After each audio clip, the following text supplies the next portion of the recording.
Hey, what's up, y'all?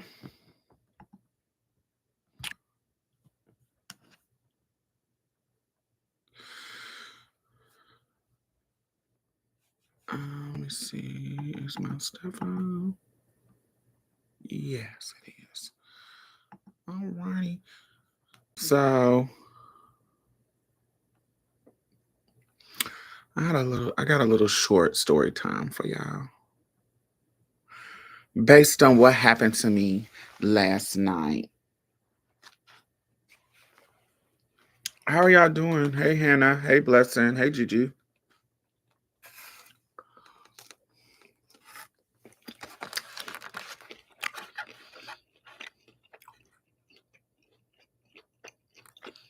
Hey Second. I'm eating some dumplings from my favorite Vietnamese spot.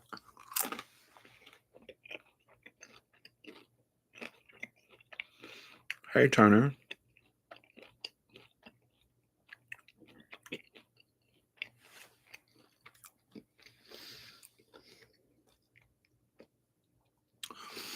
So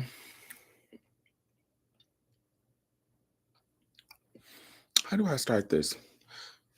So last night,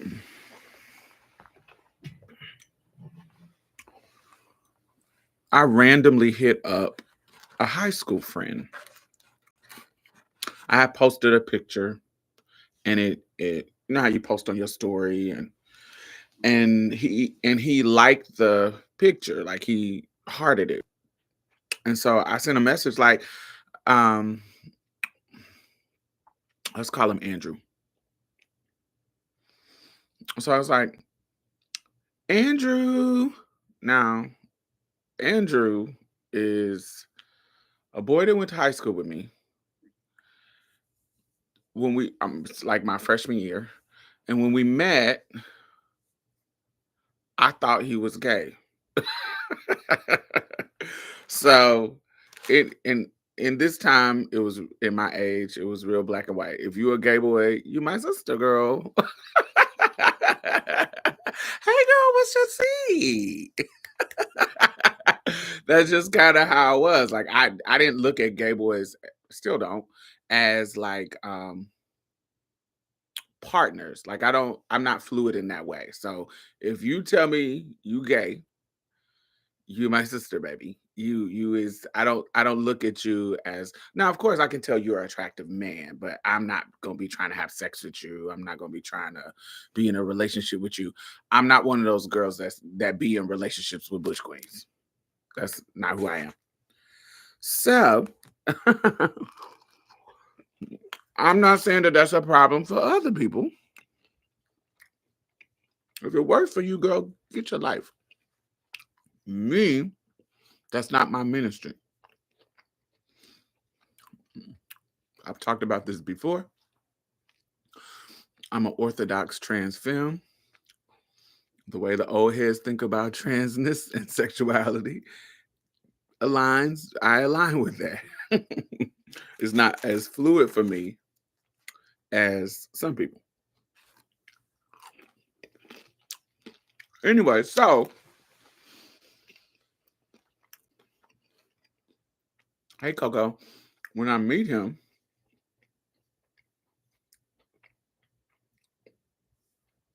my gaydar is going off. Like, hey, what's your tea? You know how you meet butch queens.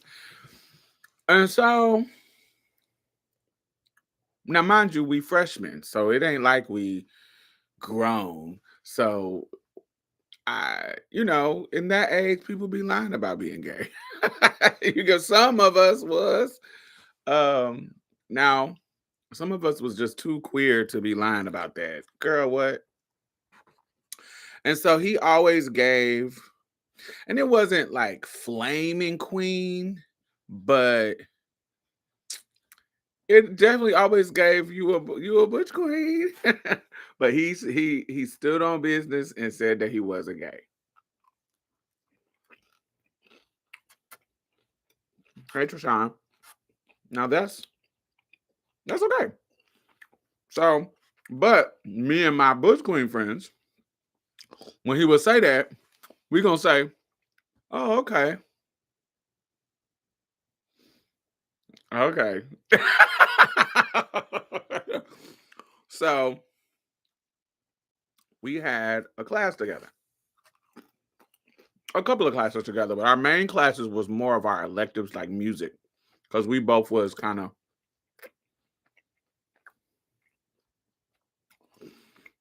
like music buffs.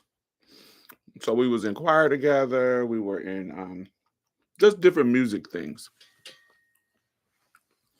He grew up in church. He was like a church boy.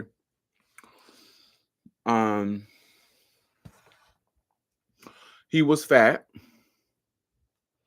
Definitely a chunky boy. But he had a very, very handsome face. Um, cute face, but chunky. Like he used to be teased for being fat. um,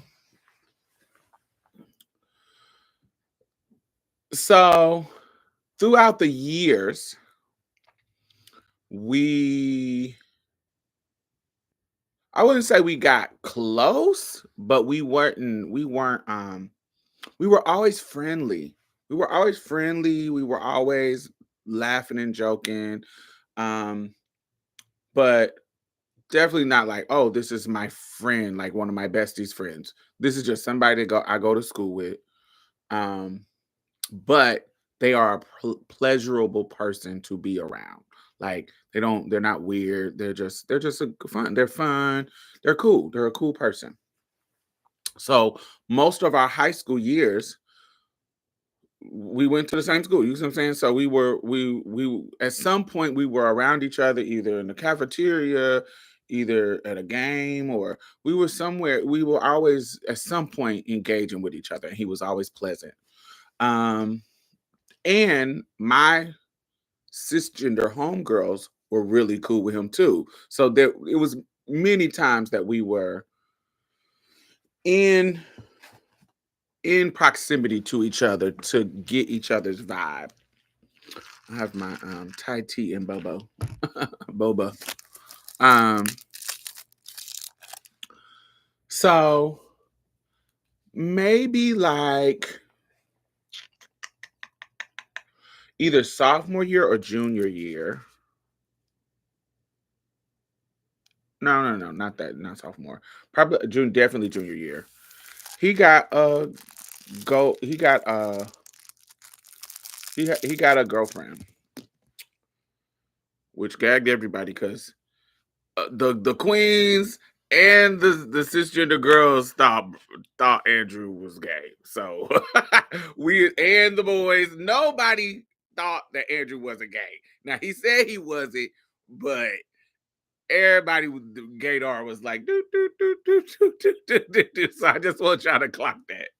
But he said he wasn't, and he was nice, so nobody was like, you know, we was kids. So anyway,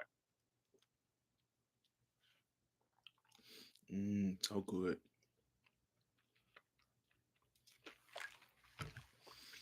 So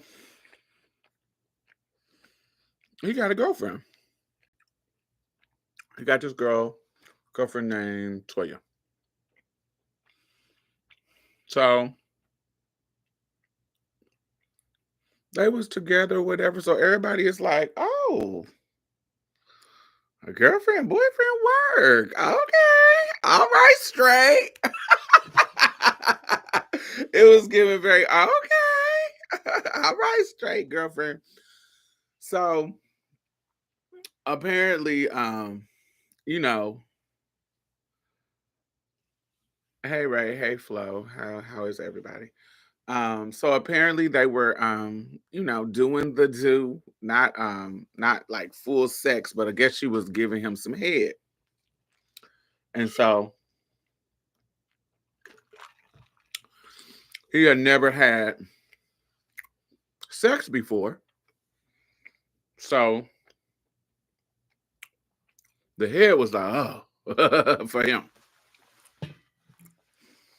So one situation, they end up breaking up for whatever reason. I can't remember why they broke up, but they end up breaking up for whatever reason. And once they broke up, she was free and she was getting buck wild. Like she was hooking up with people. And one time, now this is high school, one time she hooked up with these dudes and apparently they recorded it. Now this is in high school in the 90s, y'all. So this is nobody has access to um cell phones like that. So it wasn't like it is now where we have a camera, everybody got a camera. So I guess somebody had a camera, like a camcorder in their house. And camcorders ain't really common either. That's for the rich families might have that. but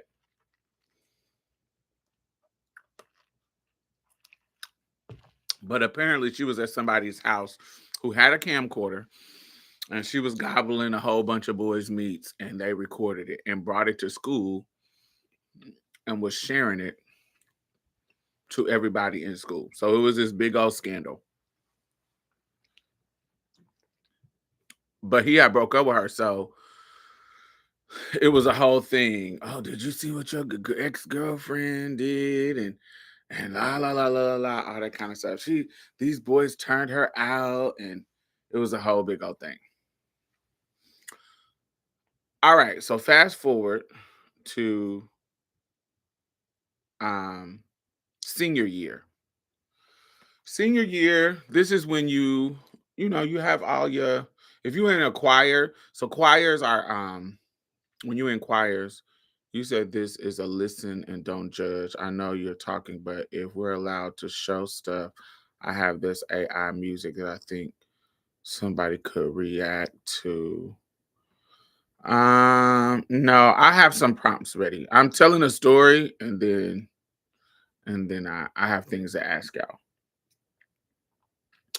So, I do theme. so, so he says, when you inquire, you threw me off. When you inquire in our school, I don't know how it worked at y'all school, but in our school, when you inquire, there are these nationals that you have to do to pass like your class. And basically, you have the choir to do particular songs, and then the judges will judge you, and you get different points and da da da. But then the individual people also have to do songs in, of course, in their voice range, and they um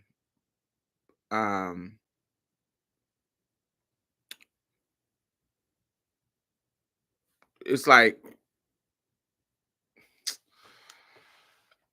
it's like it's a competition, but not with somebody, like you by yourself, and the judges give you points. You sing your song, the judges give you points, and once they calculate all the points for the people, you you that's they once everybody calculate the points, then that's how you ranked. Anyway, so this is what we all had to do. This is what we had to do. So during this time, this is like my senior year, like first semester. And during this time,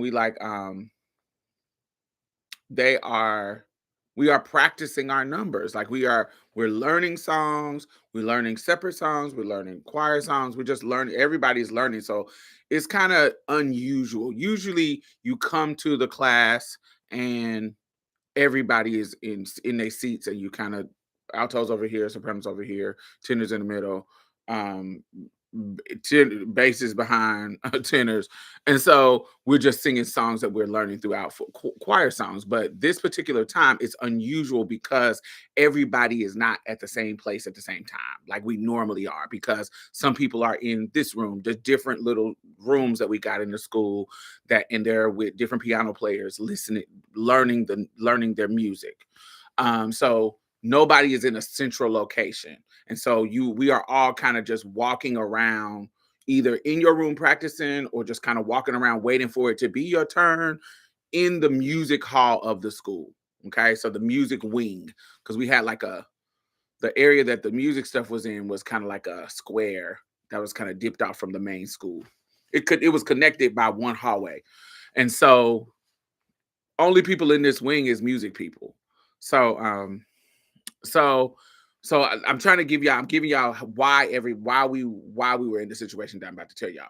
So everybody is in different spots, and it's like it's during your class time, but everybody is different places. So I come into when the bell rings for me to come to my choir class, choir time. Um, I come down and I'm a little late. I can't remember why I was late, but um my number, because my name started with a S. My number, they always went alphabetical order, and I'm always in the end. I'm never, because it starts with S. So I'm never in the front. So I knew I could be late. So he his last name starts with an A. So so because it starts with an A, he's always first. He's always first. So when I come, he has already um been appointed to a room, and for some reason, the song that he's chosen to do, he either learned it last year. There's some reason why he didn't have to practice, because he kind of knew his song.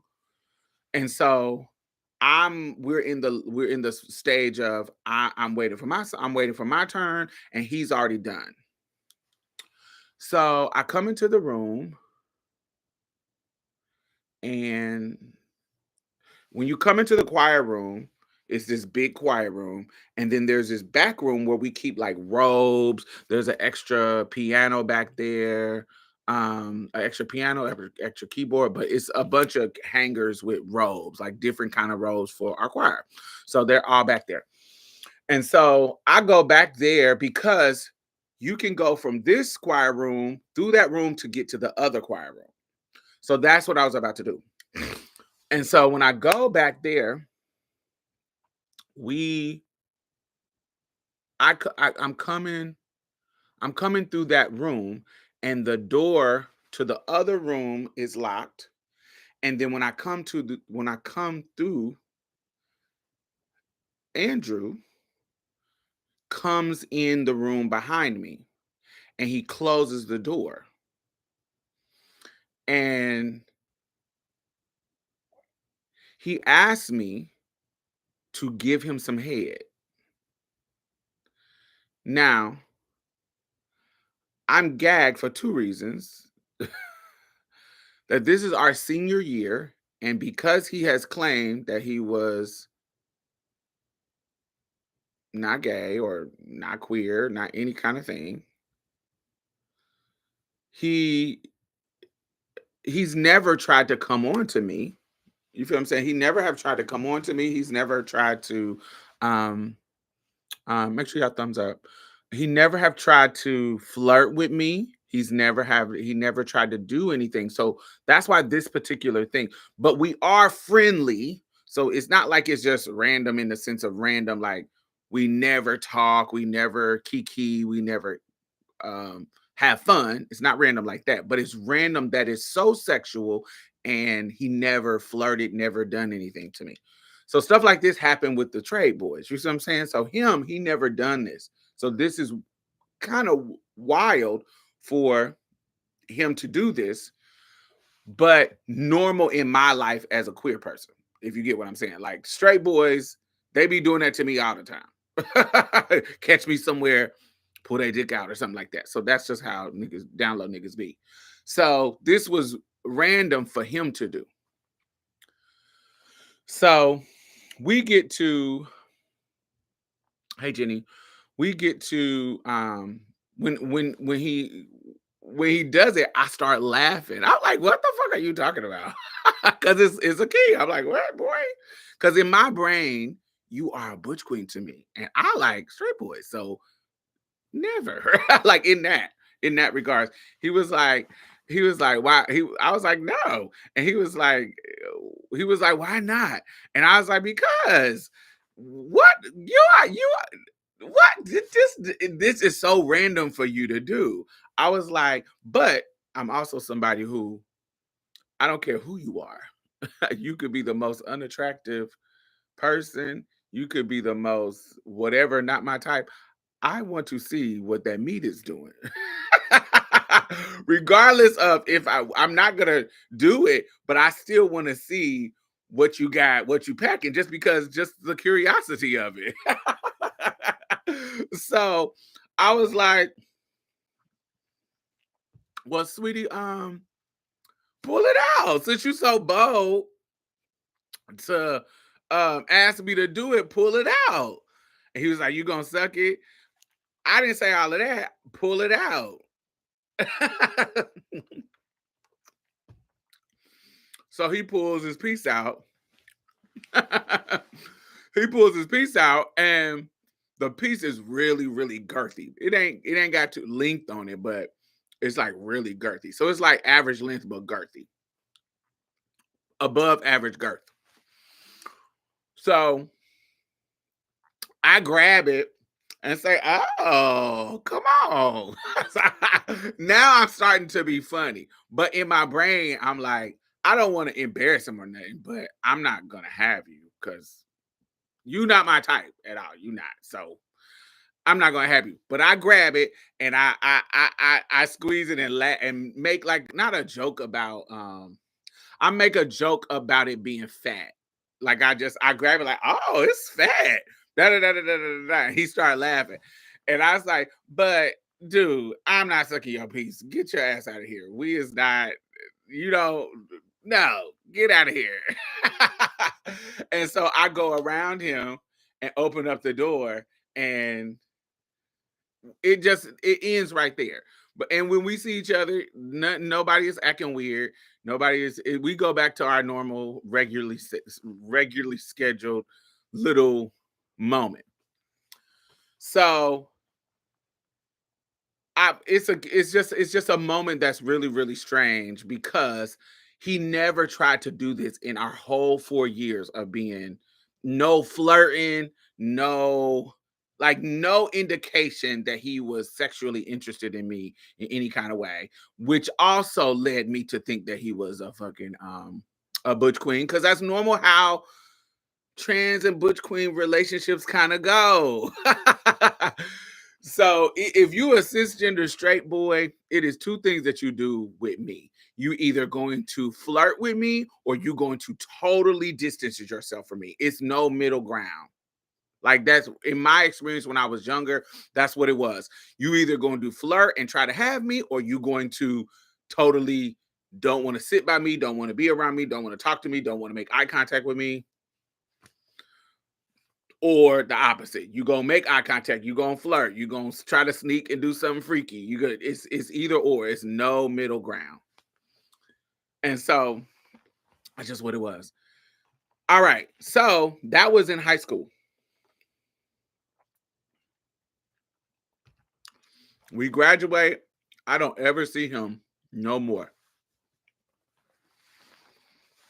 So recently, maybe like 3 years ago, I was, you know how on Facebook when you go to somebody who you friends with page and you see like a list of people that that's their friends and some of them will be your mutuals but some of them won't, or they will say people you may know and then they show you like different mutuals that you got. So that's what happened with him. They showed me his profile and I was like, oh, that's Andrew. Hey, so I sent him a request and he accepted it, but he never like talked. Like he never sent me a message. He never sent me. And so when I went to his page and when he accepted it, I see that he has a wife. I see that he has two girls who are grown. Like one of yeah, they grown. Like they in their like 20s, 21, somewhere around there. So he had to have them earlier in his life, like real early because they like in college and grown. So I'm like, oh, he really has been out here being straight. So it's gagging. So it's kind of gagging. He done lost weight, so he ain't fat no more.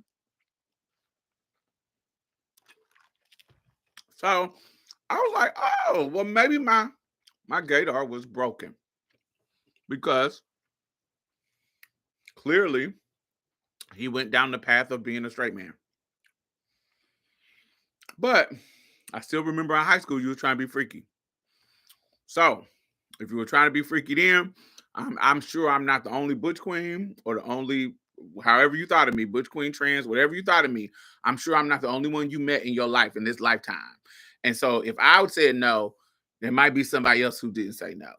So that's how my mind went to. Because if you was trying to do it then, why wouldn't you in your later years of your life do it or whatever? So yesterday, when he liked my picture, I sent him a message, and hear how the conversation went.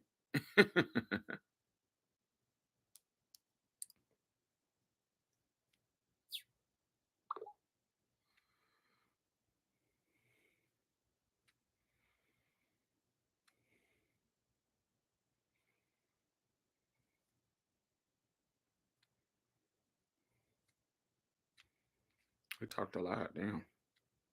We ended up having like a 6-hour conversation last night. Went to bed at like 3 in the morning. So we started talking literally at 6 p.m. and we didn't finish talking till 3 in the morning. That's how long this conversation went. And it went from the chat message to phone conversation. So I say his name, but we calling him Andrew. Andrew. And he was like, "Hey, what's up, Miss Lady? How you doing?" I said, "Life is great. How you been?" He was like, "That's what's up, for real, for real. I'm glad to know everything is well. Honestly, I'm pressing my way. I'm gonna say that, I'm in good standing right now. I'm good right now." I was like, "Oh, that's good to hear. That sounds, so tell me." I said, "That's good to hear. So tell me everything." Because we have a history where we chat. We was cool in high school. Not totally good friends, but enough for me to want to catch up on what's going on in your life. What has been up? And so I said, "Tell me everything. What happened to you? What happened to you after high school? Because we haven't talked since then." I was like, "How many boyfriends?" I'm joking. This is a kiki because he know I joke about him being gay. So I say, "How many boyfriends have you had, and how many girlfriends have you had? How many children have you had? What? Tell me about your career. Tell me about your romance. All that good stuff." And I put a smiley emoji. And so he says, "LOL." He was like, "Life is." He was like, "Man, life has been great." I said, he was like, and I'm kind of grateful, but I ain't got no. I got married when I was 20. He said when he was 22, and me and my wife had a daughter, but she already had, when I got with her, she had a 1-year-old baby girl. So that's what, when I saw the two daughters, only one is his biological daughter, but the other one, the older one, is his wife's first child, but he raised her from the time she was one. So he was like, "I've been through so much. Truthfully, we don't have enough time on Messenger. So how about you? Do you have kids? Do you have a husband? Do you still live in Indy?" So I say, before he says that, you know how when you're in Messenger, y'all are responding to things at different times. So sometimes your message will come through before he responds to, you know what I'm saying, that shit. So this is what I say before he says that. I say, "Last time I talked to you, you were trying to sneak and get me to suck your dick in the back of the choir room," with the LOL. And he says, "Wait a minute." He was like, "In the choir room?" He was like, "That might kind of sound like me, but huh?" And I was like, but remember, he said, "We don't have enough time on Messenger." I said, "Honey, I have time. Don't try to play me and say you don't have no time. Spill the beans, spill the tea about what's been going on." And he was like, "But I can answer yes to the majority of your questions." Remember, I asked, "How many boyfriends do you have? How many girlfriends do you have? How children? Da da da da da." And he was like, "Yes to the majority of your questions." I was like, "Hmm." Um,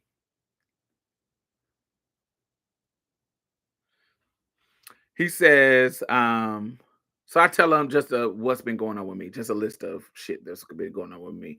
And he was like, and I said, no, I don't live in India anymore. I said, I've been in Houston for 17 years.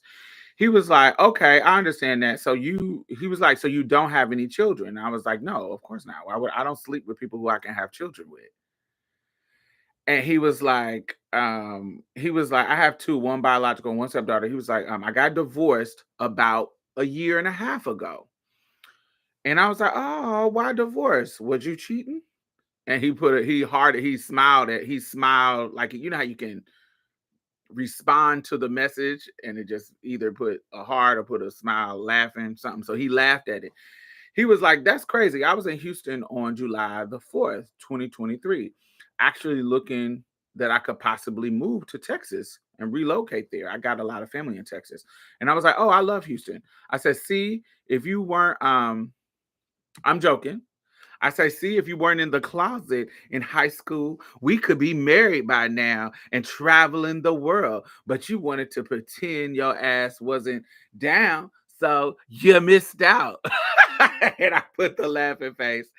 And he says, wait a freaking minute. I know who the hell this is.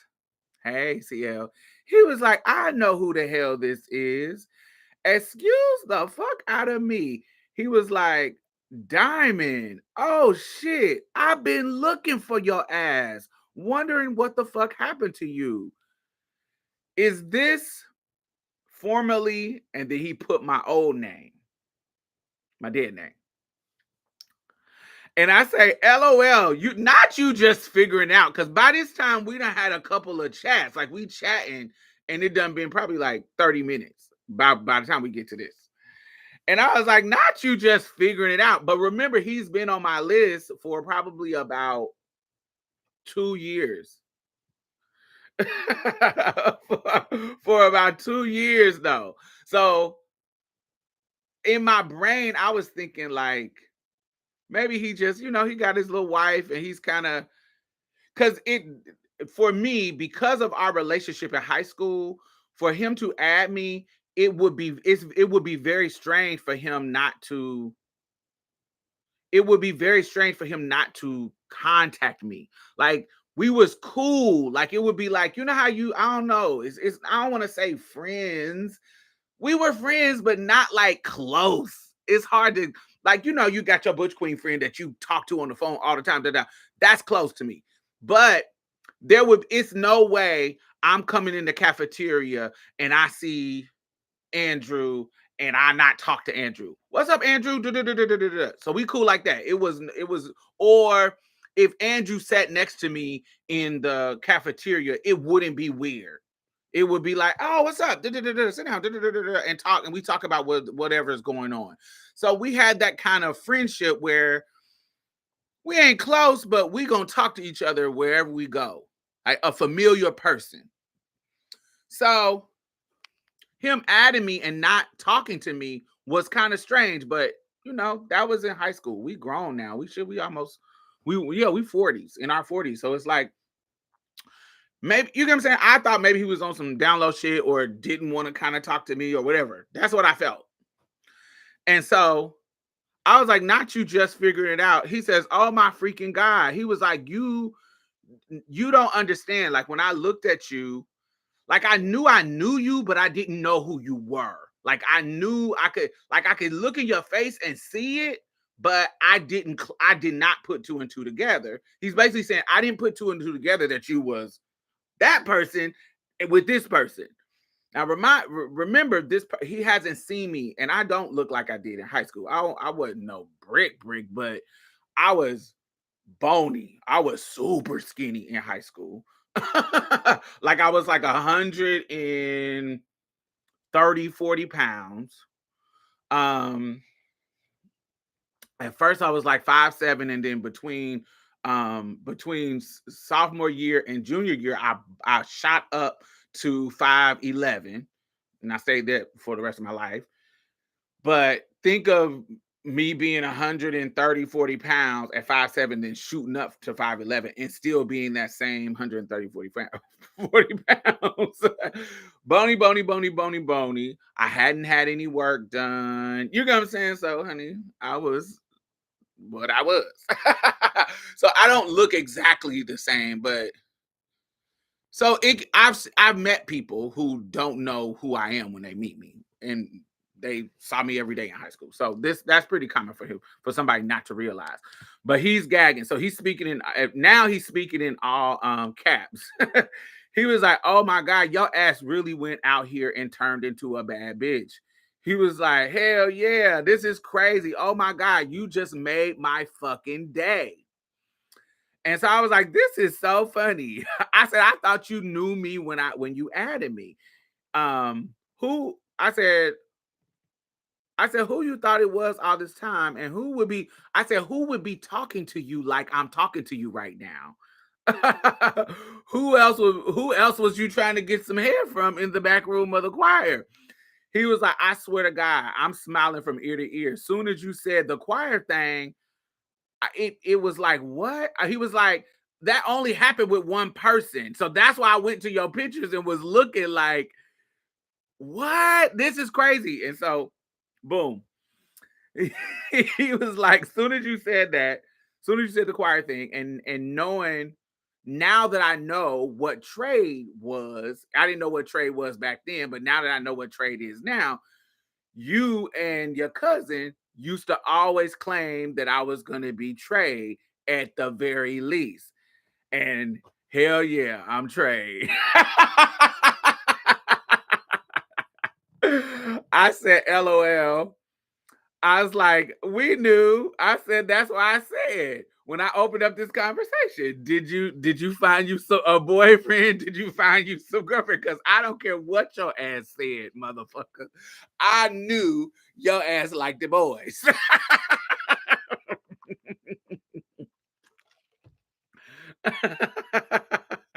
And he was like, I had no idea that this was you. I swear to God. I just kept saying diamond, diamond, diamond. And then I didn't want to be rude. He said, I didn't want to be rude and be like, I don't know who you are, man. He was like, because of our mutuals, I know you had to go to school with me, but I really didn't know who you are.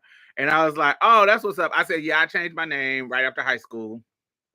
And I was like, he was like, but you was Diamond. He was like, I remember the name Diamond. I just, your last name ain't the same. He was like, I feel like if your last name was the same, I probably would have clocked it, but your last name ain't the same. Your first name ain't the same. You don't look the same. So I just didn't put two to two together until you just said that. He was like, look, I was like, all right. So so I need to hear all the tea. When you start getting turned down, I need to, this is about now we can get on the Judy talk, bitch. Cause I want to know who turned you out? How did you choose him? Where did you meet him? Girl, I want to know all the tea.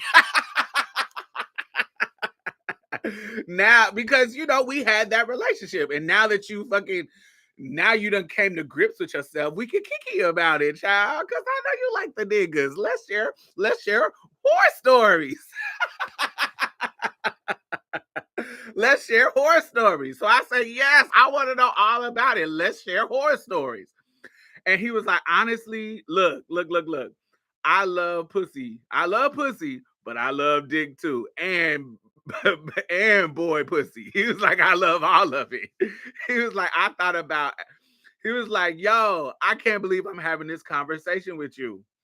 He was like, I thought about your ass over the years so many damn times. Anytime I was thinking about experimenting, I thought about this motherfucker said that I was gonna be gay or that I was gonna mess around.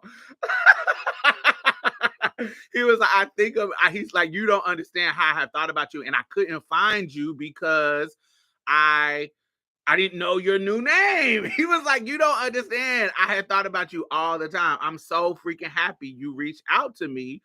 All bullshit aside, I'm for real, for real, for real. I was like, oh, that is so sweet, friend. I was like, yeah, I looked you up and added you when I saw you in basically telling them I saw you in what I explained earlier, Facebook shit. He was like, "Oh my God, I'm so happy that you looked me up." He was like, "You always been an amazing person and friend to me, and always been strong and confident as fuck. I still remember the day that y'all broke up. He said, I still remember the day y'all set the school on fire on 70s Day.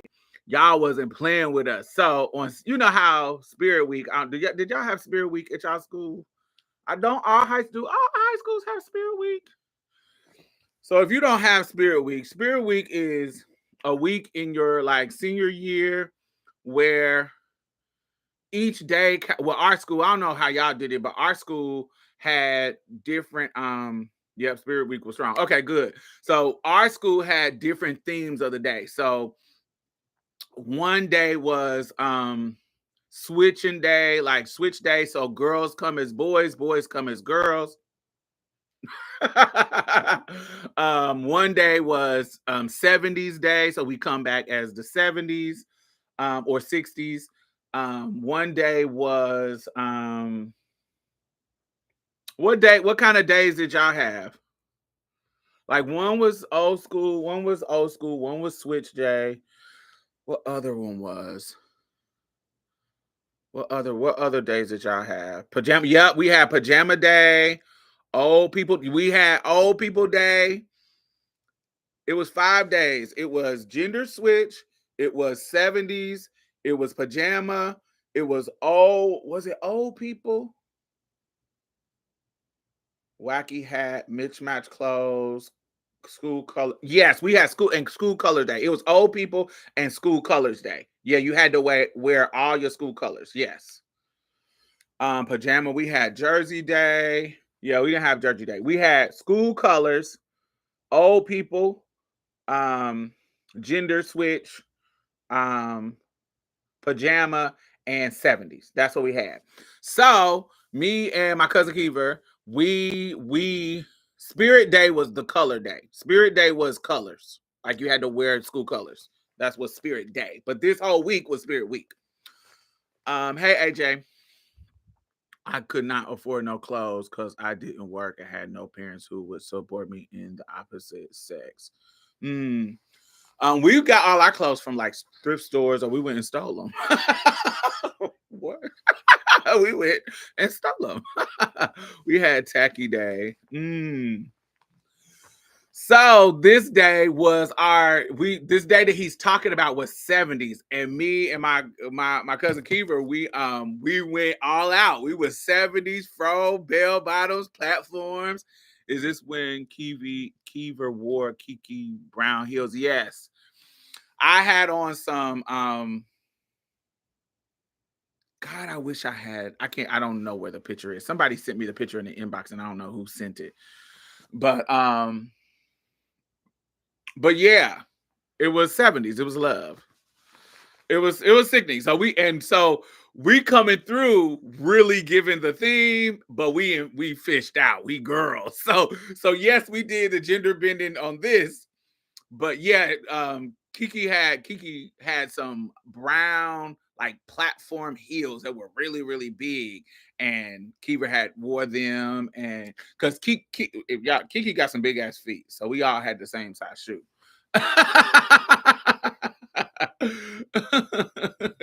We all wore a size 10. So we always would steal her shoes and shit. And this is during the time that she was with Destiny's Child. This is the time when she was with her own group.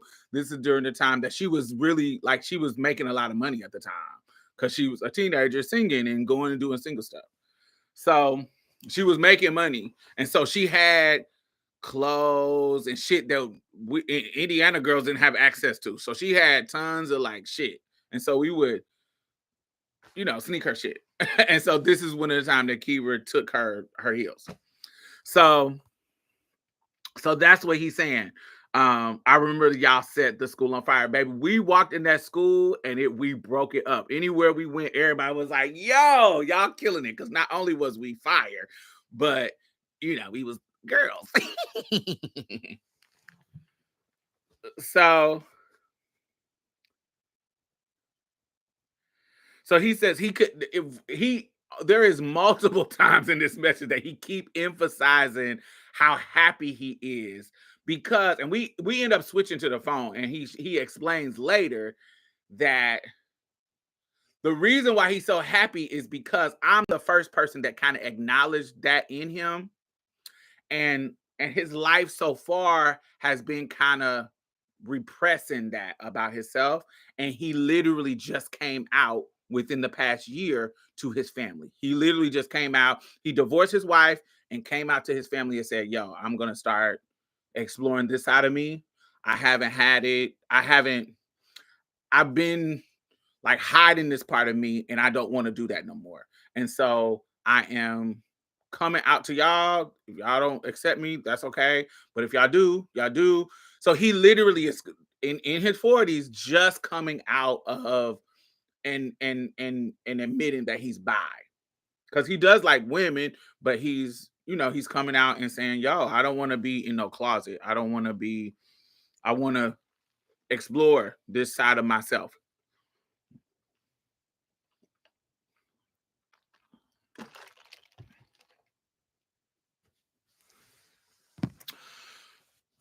You should do that as a topic later, coming out later in life.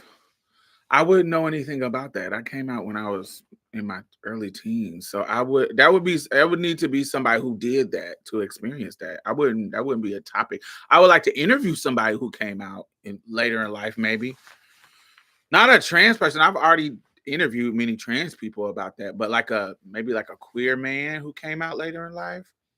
I can try to find somebody, see if they want to talk about it. So he was like, baby girl, hell yeah, I'm happy as fuck you did too. I'm so damn proud and happy to know you. He was like, you don't understand. You just were, he was like, he basically, I done had multiple gay men that went to school with me that came out later in life. They have kind of doubled back and contacted me and said,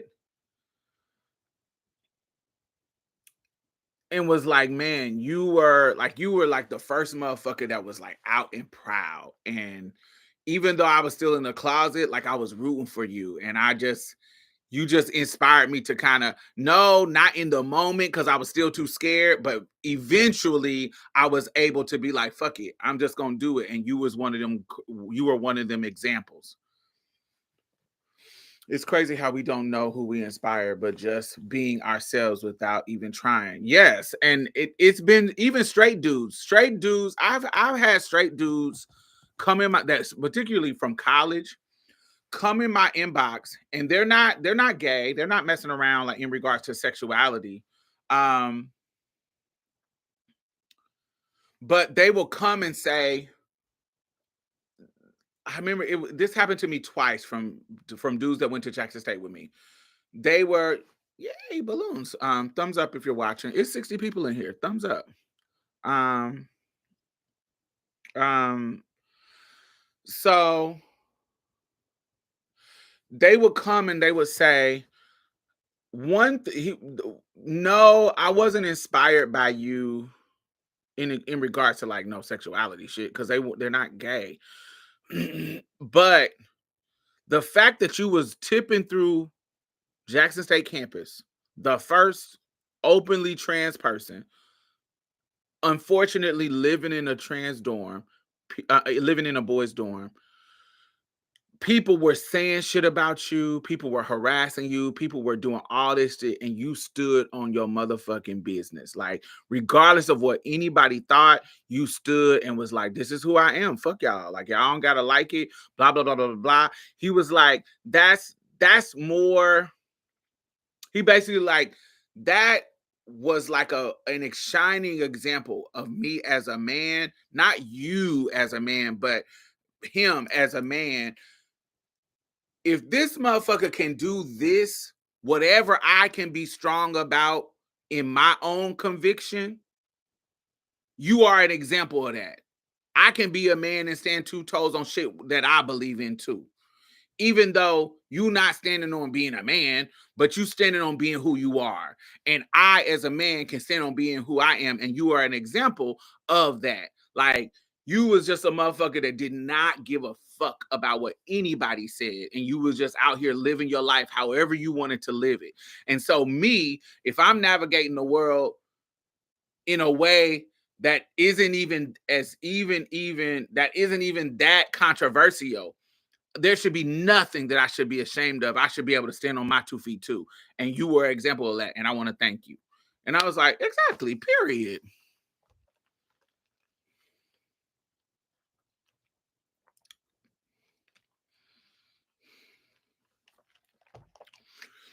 And it's affirming because when you're living through it, you don't think about it. You just kind of living. You just kind of living and going with the flow. You don't it is good. It just feels hard. Like you don't feel like you're inspiring nobody because even fucking Butch Queens was being weird at Jackson State. For real. For real, for real. Um so this is what he started to express in the conversation.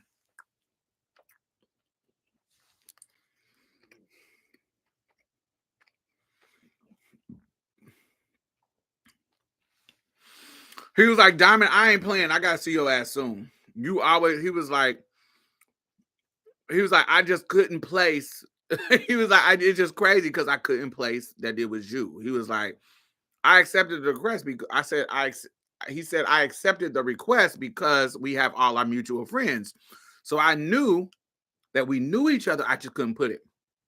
I said, that's crazy. This whole time I thought you knew who I was, and you were just acting funny, being a fucking DL weirdo. And he started laughing. He was like, hell no, I had no idea who you were.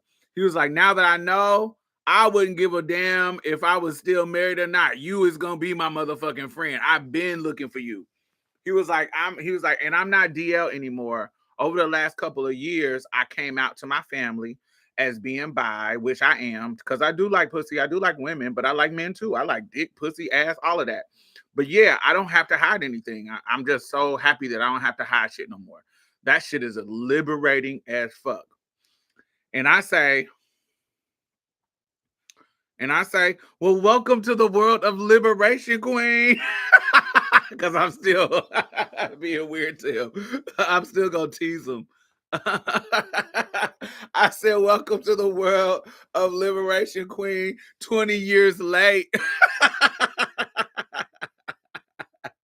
He said, hello. He said, your ass still an asshole. He said, your ass still an asshole. Well, I tell you, you just made my freaking year. And he put the little crying emojis. He was like, you really don't understand. I have been looking for you just to tell you, bitch, I'm out. Just to tell you, bitch, I'm out and not in the closet, and I know who I am. Like, you was the first motherfucker that I wanted to tell just because. And I was like, that is so sweet. I find that to be so sweet. He was like, yeah. He was like, that's what's up. I was like, that's so good. I said, so tell me what's been going on, honey. Out and proud, right? Out and proud. He was like, I've been through so much, but by the grace of God, I'm still here. And here you go with this church shit. He been a church boy, honey. But by the grace of God, I'm still here. Dorinda Clark, booty hole. I wouldn't have asked. He was like, I wouldn't have asked a shady question like if you had kids if I knew it was you at all. I was like, oh, don't worry about it. Tell me what's been going on. And I say, what else I say? I say, oh, he says, yeah. He was like, I'm serious. He was like, somewhere up in the thing. He was like, yeah, I'm done. Oh, I forgot. I skipped this part. I said when he said he came out to his family, I said, "How did your family and friends respond? Has it been isolating? Because we know when you come out to your family, it can kind of be, even if they say, "Oh, I'm cool with it," it can start being isolating. And so I said, "Has it been isolating?"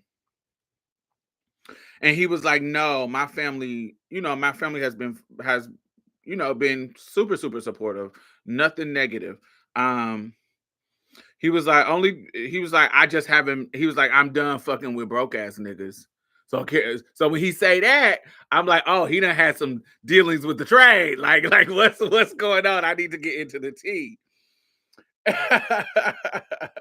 And he was like, but yeah, I'm serious about getting somebody with some money, or at least a rich nigga or somebody with some money. I'm tired of dealing with broke ass niggas. He was like, I'm really trying to deal with somebody Caucasian, Hispanic, or Arab. I was like, oh, I was like, no, thank you. I only deal with the Negroes. I said, I barely deal with light skinned niggas. And he said, LOL. He was like, well, I'm going to be equal opportunity. Long as you got a bag. Only thing I don't want to deal with is some Asian. I was like, I was like, I'm usually Black American or African for me. And he says, yeah, anyway, my family has been super, super supportive. And it actually has been a real blessing in that aspect. I was like, that is so good.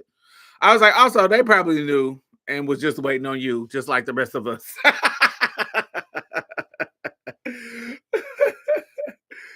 So, what else? He says, and he started talking about how he is planning on moving. Stop the Asian hate. Yeah, I don't. For me to like you and you Asian, you gotta be tall, and it's very rare that they are tall. The Japanese boys be tall, but some South Asians I like. Some of them be looking cute, but they be musty. So I'd be like, no, thank you. It's a cultural thing, I think.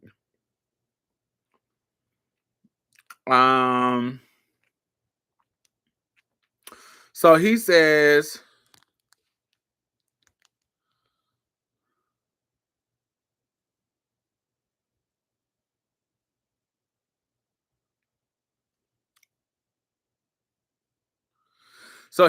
something. What did he say? He says, so I need you to introduce me.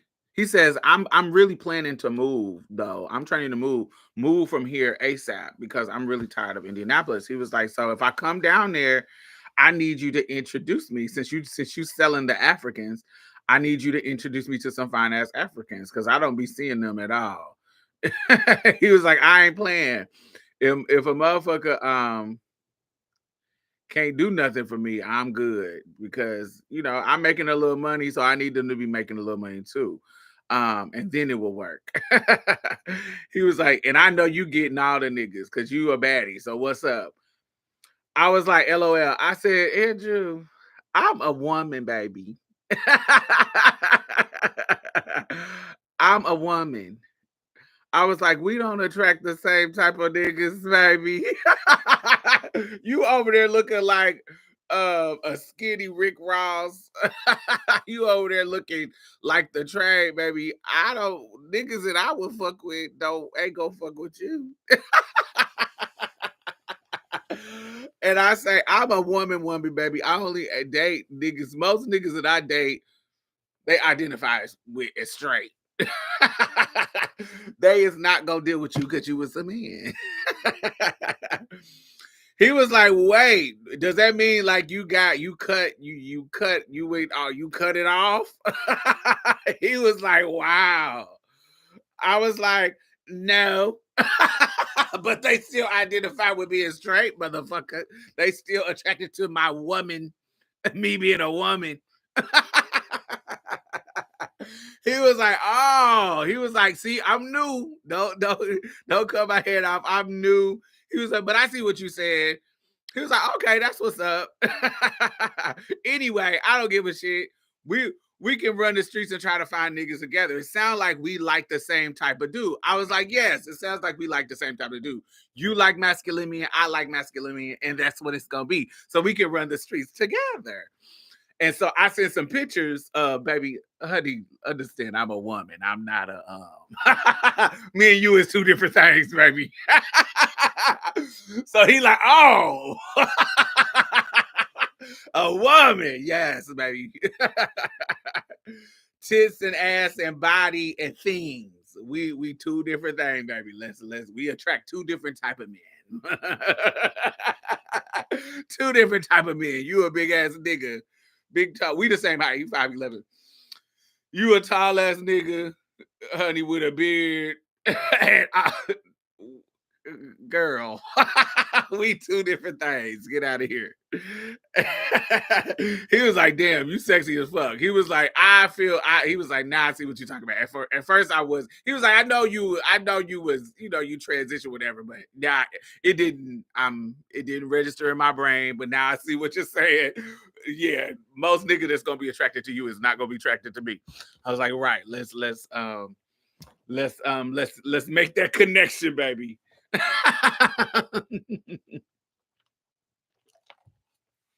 Y'all would probably look like a couple to the naked eye. Yes, we would. So he was like, that's what's up. He was like, I know you really be having the niggas going. But yeah, I do like them kind of like masculine dudes. That's kind of my swag. And he was like, but he was like, I don't want you to think that I don't like pussy. Of course I like pussy, but I like everything now. And now that I'm out of the closet, I want to I can openly explore more male experience because I've only had like 3. And I was like, oh, okay, so you out here in these streets. That's what you're telling me. You out here in these streets. I was like, well, I've never had pussy. I'm a virgin. Technically. So he was like, stop playing. He was like, you ain't never had no coochie ever? I was like, no, I like men. How would I just stumble up on some coochie? I like, men. And very few men have vaginas. And the ones that do have vaginas, I didn't meet them.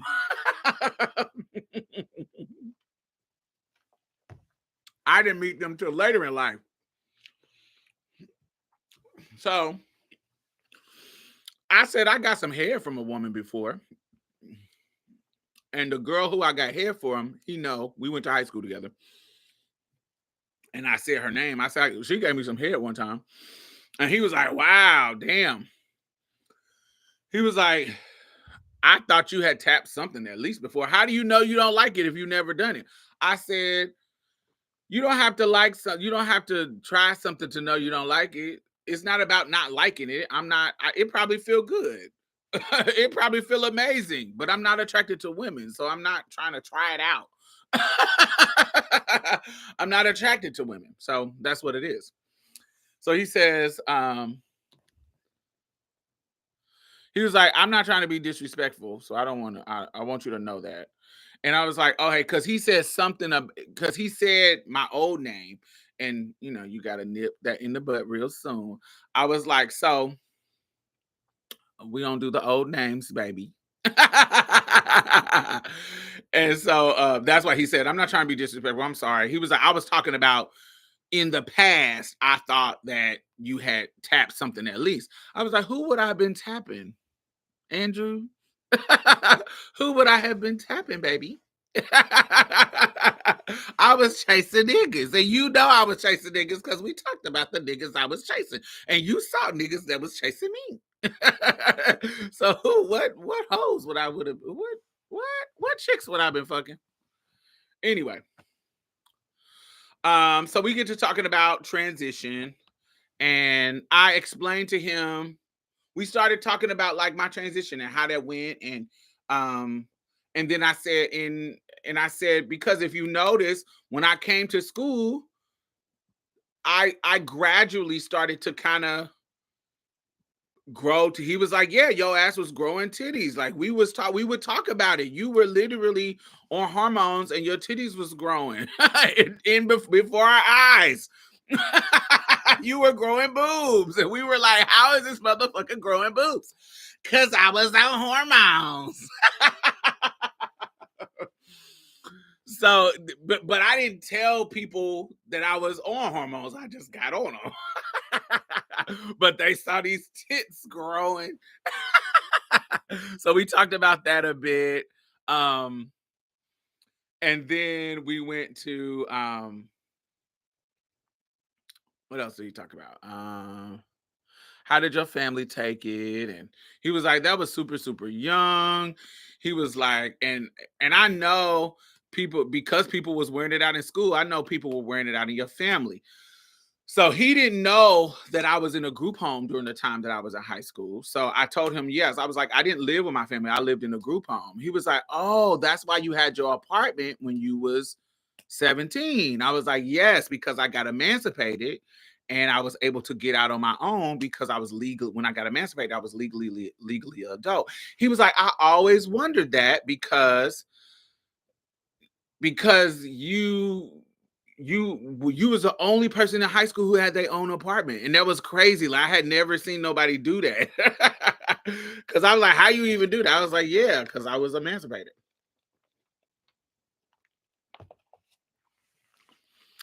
So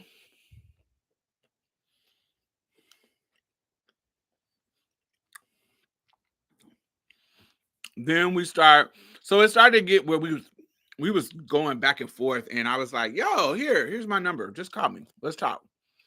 So we get on the phone, and I'm like, all right, so I want to hear all the romantic stories. So he gives me the story about how he fell in love with his wife and how they started, um how they had a how they got pregnant because she actually was on birth control, but she got pregnant anyway because they weren't ready for kids, but she was on birth control, but they got pregnant anyway and went ahead and had the baby. And what else? Yeah, they they fell in love. It was a cute romantic little situation. He met her when he was 14, and they were friends for a very, very long time. And then once they got in their 20s, it just grew. They worked together at this restaurant, and he was talking to a girl, and she was talking to the dude that she was pregnant by. And they were one night she was supposed to come over with a friend to his mother's 60th birthday, and when they were supposed to come over, the other friend kind of backed out and she came over there by herself. So she came to his mother's 60th birthday, and his girlfriend was there, but she was there and she just was, I don't know, the way he described it was she just was so like, he just basically said it was just something about her that was just different than his girlfriend. So he walked her out to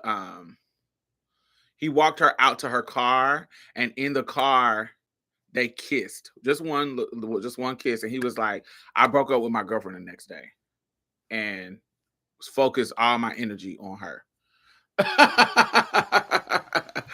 He was like, I broke up with my girlfriend and focused all my energy on her, and we fell in love and stayed together. She had her baby a year before this moment. And then so I just adopted her baby. We got married, adopted her baby. That's my daughter. I raised her from 1 year old. So I consider both of these girls my daughter. Um, and yeah, but eventually over years, um, he says that she ended up sleeping with his best friend behind his back, and his uncle caught him and told him,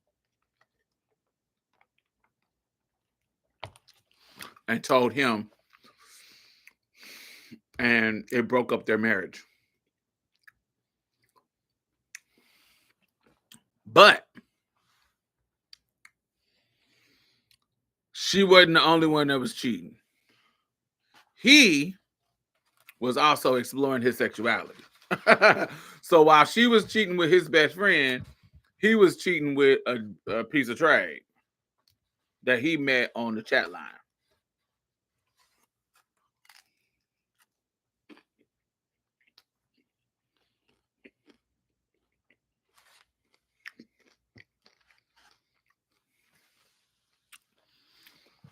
That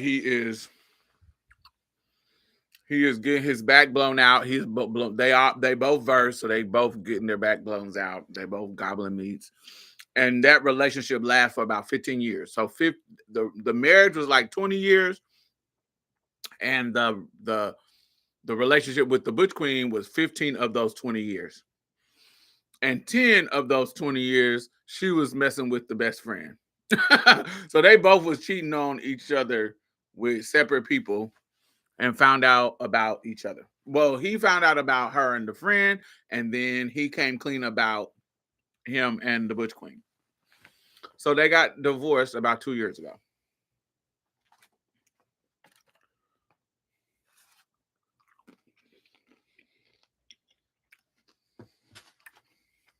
So he tells me the story about wife, and then he goes into the love story about the man. So they met on the chat line. They met on the chat line. And at first, they both boys. Like, if you see both of them, they both just look like regular straight boys.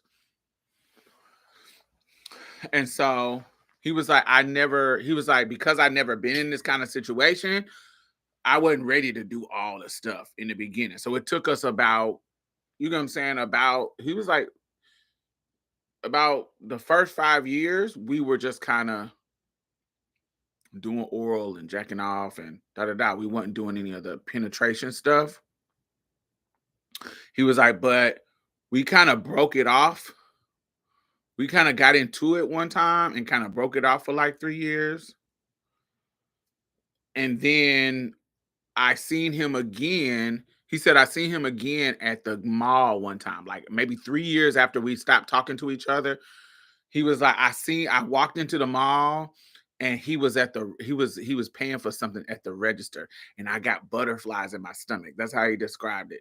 I got butterflies in my stomach when I saw him. And I realized I walked up, we saw each other, and we kind of reconnected and exchanged numbers, and all those old feelings came back. Like, and I was like, oh my God, you loved him. You missed him. And he's laughing because, I'm making the conversation fun. And he talks about how when they rekindle back together,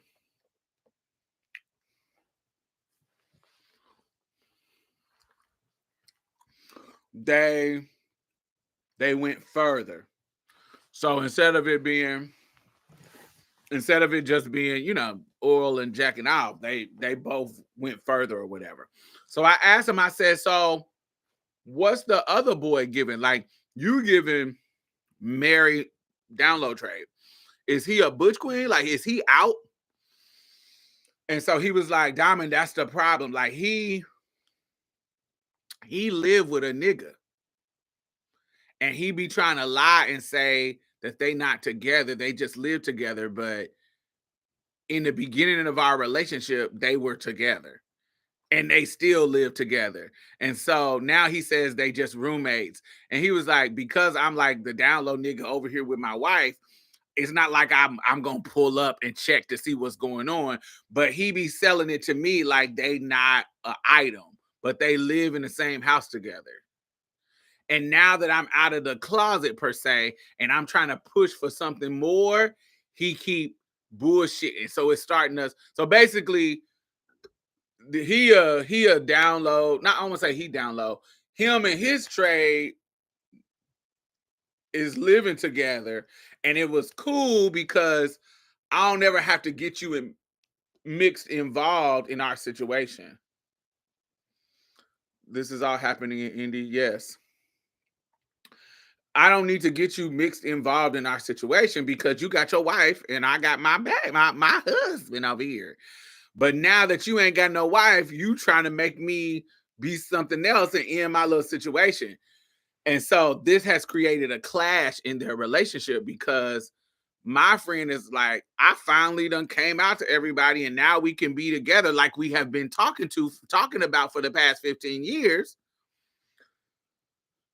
And now you on some, oh, I live, this is my roommate. You got to give me some time and da da da da. If it's your roommate, what the fuck is up? Why we can't, why, what you need time? So you can figure it out? No, because he's not your roommate. He's more than your roommate. So that's the situation he done blocked him and not talking to him, but he still love him. He still love him and still want to be with him, I think. And so then it was my turn. So he spent the beginning of the conversation on the phone talking about that. And then once we got to the end of his two love stories, now he wants to talk about me and mine. So the first one that I talk about is the one that he's more familiar with, which is my high schooler, Trey, Eric. And so we go through the conversation because he never knew, because I never talked to him about the details of that. He never knew how it all transpired. So we talked about that. And then I talked to him about Jonathan, which was my who I consider my first like mutual love. Like Gerald and Eric was like, we loved each other, but that was young and it wasn't open. It was just so strange and awkward.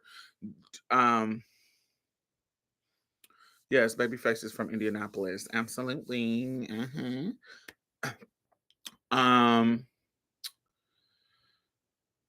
It was Jonathan was my first, like, we both are open in love with each other. So I consider him my first like love in that way. And we living together, we trying to make it work. So that's the first person that I think like that. And then I tell him about my marriage. Which was weird shit. And so yeah, and we have just this long ass, literally. We started at 6 o'clock and we go all the way to 3 o'clock in the morning last night.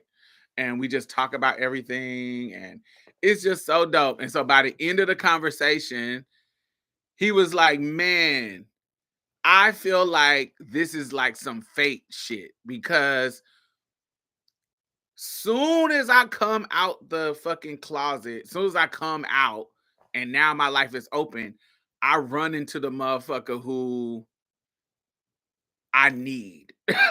He was like, I don't have any queer friends, and I don't have anybody to talk to about anything. And because I haven't really been in the life, it's not like I can't go to any clubs or whatever. But he was like, I just don't have any friends. I don't have any, I've been living the married and wife life. So only motherfuckers I have is my family and my church family. And so it is really fucking strange that I run into you, or you decide to hit me up soon as I get it all in order. Like he said, I just got a new job. I'm working. He working for the bus company in Indianapolis because he just got his CDLs. He was like I'm literally starting a whole new chapter in my life where I'm on a clean slate. I'm out in the open. I'm not hiding nothing. There's no secrets. I'm single. But I don't have a support system to talk to about this portion of my life. And then bam, you come back in my life. Please don't ever not be my friend. I want us to be friends for the rest of our life. Please, because we've been friends, but just reconnecting with you, I just want us to be friends. And I was like, that is so sweet. And I don't mind that, but I fall out with bitches. So if we fall out, bitch, we gonna fall out. So I don't know if it's forever, but right now, we good. Yeah. We gonna be the best. We gonna be the best of friends. Come on. So yes, that is what happened to me last night. That is a story of me and my friend Andrew. And he is so sweet. And I hope that this new chapter in his life is going to be so sickening, and I asked him, is he on prep, baby? Make sure you get on your prep. He says, yes, I just got on my prep. Since I'm going to be out in these streets. I'm getting on my prep and I'm on my, you know what I'm saying? I'm on prep. That's what it is. I was like, come on. Yes. You really meant a lot to him. Yes. I didn't know, but I thought that was so cute. I thought it was so cute. So that's what happened last night. And so, yeah. I really hope that he moved to Houston so we could be Kiki buddies. And it'd be cute because I always get friends to move to Houston. Like most of my friends that I have had in my life, they all end up moving to Houston. Like almost every single one. They all end up moving to Houston. So this would be cute for him to move to Houston. Go along with the theme of my life. Bring all my friends. Come, come, come. I love that. But yes, I wanted to tell y'all story because I tell y'all that story because it's so sweet and so nice. I want to move to Houston so bad. It's lit. Yeah, Houston is lit. I love Houston. Like, can't nobody ever say nothing bad about Houston to me.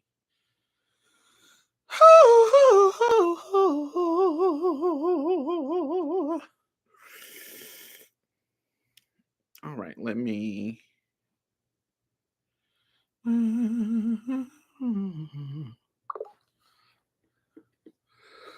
What is his sign? What is his sign?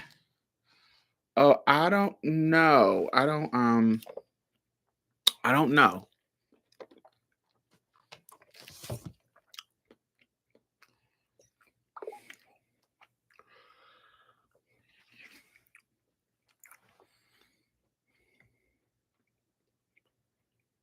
Let me see.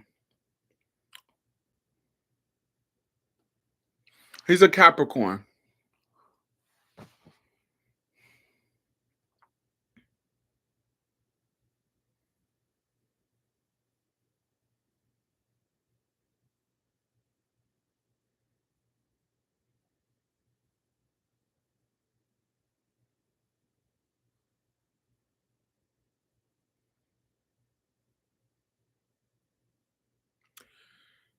Yeah, his birthday is Christmas. He's a Capricorn. And I get along with Capricorns. Capricorns, any water signs I get along with, and earth signs I'm really good with.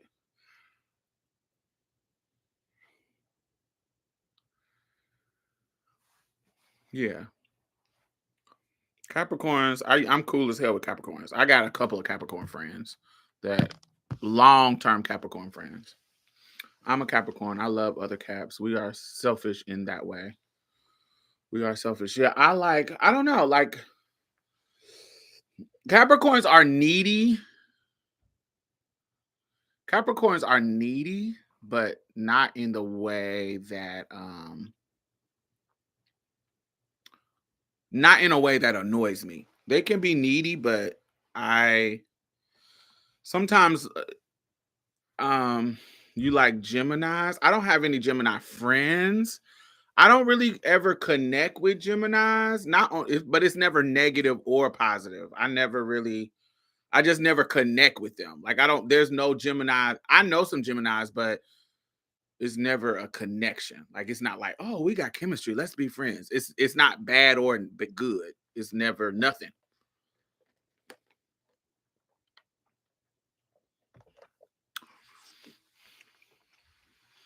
Yeah, all my friends are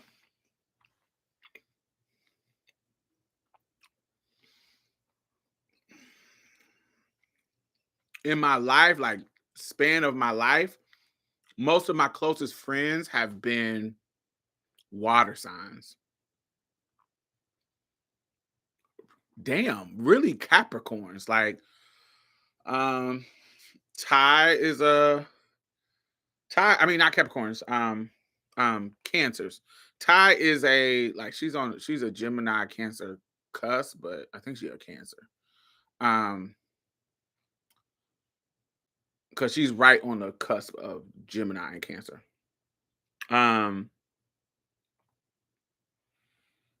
but I think her birthday falls that year on Cancer. Um, Cancer. Mario was a Cancer. Brandon was a Cancer. Like my most of my closest people were Cancers. Um,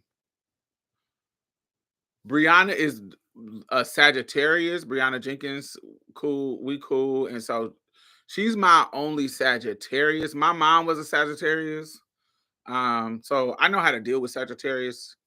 Um, but Brianna is like the first Sagittarius that I have befriended because usually I don't be getting along with them. But I think I get along with Brianna because we got good communication. And we don't Brianna ain't me and Brianna ain't gotta talk all the time. We gonna pick, you know what I'm saying? We gonna chit chat. It's just we work well together. What about Virgos? Virgos. Gerald was a Virgo. So my cisgender girlfriends are a lot of them are Virgos. Um Janicia, she's a Sagittarius. So her and Brianna are the two Sagittariuses that's in my life now that I consider friends. Um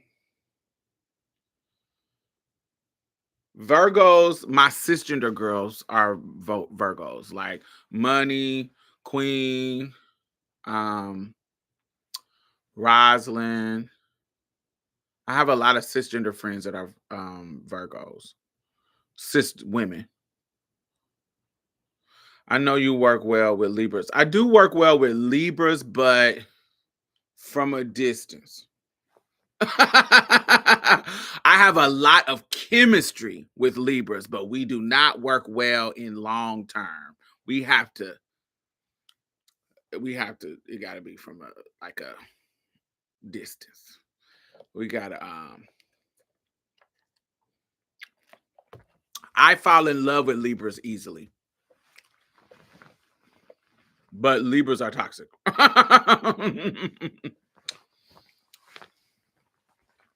Can I be your Gemini friend? Sure.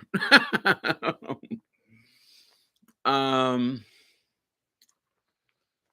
who else? People who I don't normally get along with, Aquarius. Um, Aries. I got cool people that they're cool, but it has to be from a distance. Um, Gemini is nothing. Like I don't have any kind of negative I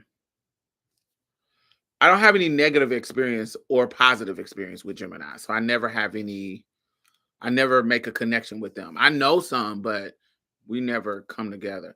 Um Scorpio, Capricorns, and Cancers. We locked in. Anybody, Scorpios, Capricorns, and Cancer is locked. Um, I haven't, that's just my life has always been Scorpios, Capricorns, and Cancers. And Libras, we got the chemistry, but it's toxic. That's a toxic mix. Me and Libra, you would think me and Libras get along, which we can, but it got to be very, very calculated. Leos, I do well with Leos if they are my mentee. Like if they are like if I am in a sage position with them, like if I'm in a mentor position with Leos, like if I am in a caring motherly role with Leos, it's perfect. Like if I'm in a like if I'm in like I'm an elder to a Leo or a mentor or a teacher. I do really, really well with Leos in those type of relationships. My youngest brother, who I got custody of, is a Leo. And so because of the nature of our relationship, we we locked in like thieves. Like I can read his mind. Like I can he's like my child. Like I know when he needs something. I know when he what he needs. I know when I need to give him tough love. I know when I need to give him tenderness. I know a lot like Leo's in that regards. And then one of my closest friend was a Leo, and yeah, we was cool. We was cool, but it was it has to be in a mentee um motherly relationship with a Leo. Because everybody who I have that kind of sage mentee relationship with, that's a Leo, they flourish. Because and I didn't know, but I looked it up. One of the best children pairings, like when you look at who is the best child for you to raise with your astrology sign, the best sign for you to raise, Leo is like number one for Pisces. We do really, really well with Leo children because Leos, we're kind of unselfish in that way. We are kind of like unselfish in that way where we want to support our children in that kind of or people in that kind of mentee position, and we can really, really help them thrive. So I really do well in those dynamics with Leos. Um I have a Capricorn moon. I'm a Pisces sun, Capricorn moon, Virgo rising, and Pisces Venus. My mom is a Taurus. I do well in Taurus friendships. I've never been in a relationship with a Taurus. They never are. Taurus are never attracted to me.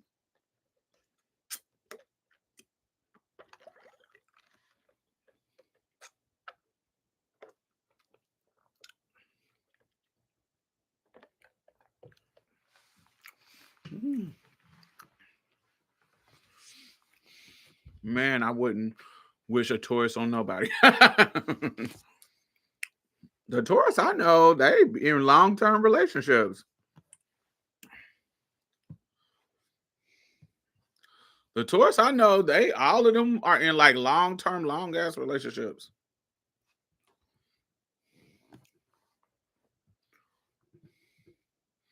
I'm an Aries. Yay.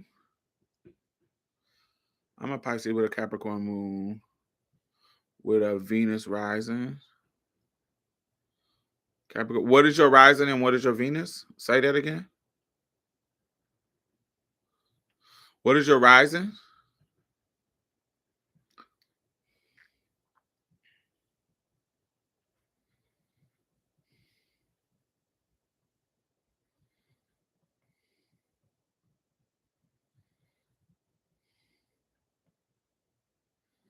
I just got out of a 14-year relationship. I'm a Gemini, but he's a Sagittarius.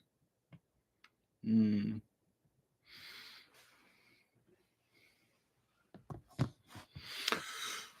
Um, how do I explain this easily?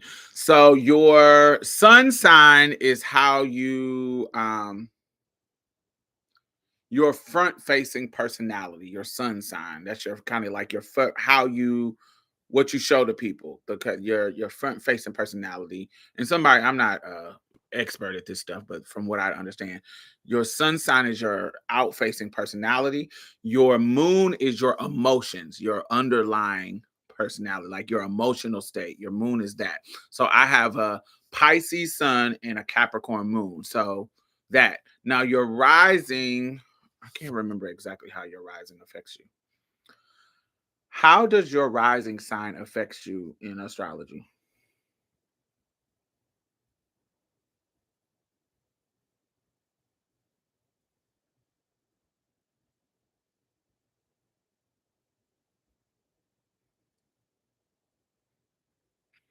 Maybe I was wrong because that just described the sun sign. Let me check.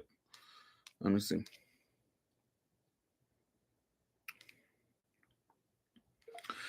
Explain the sun sign, moon sign, and rising sign.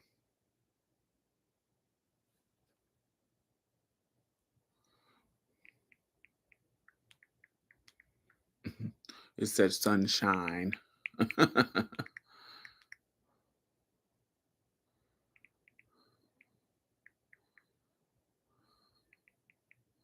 Let's see. If somebody knows,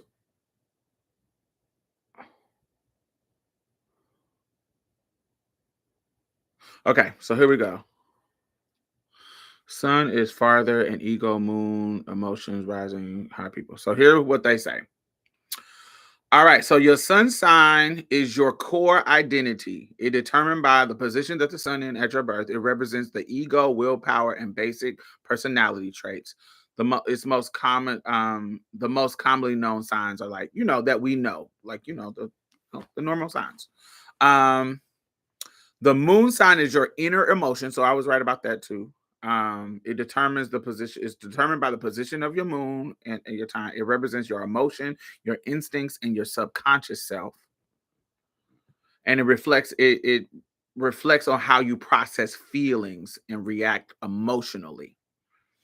Your rising sign, also known as your ascendant sign, is your outer self and first impression, determined by the sun that is rising, the sign that is rising in the eastern horizon on your birth time, represents how others see you and how and your outward personality influences your style, your mannerisms, your first impression. So how people see you is what your rising sign is going to give.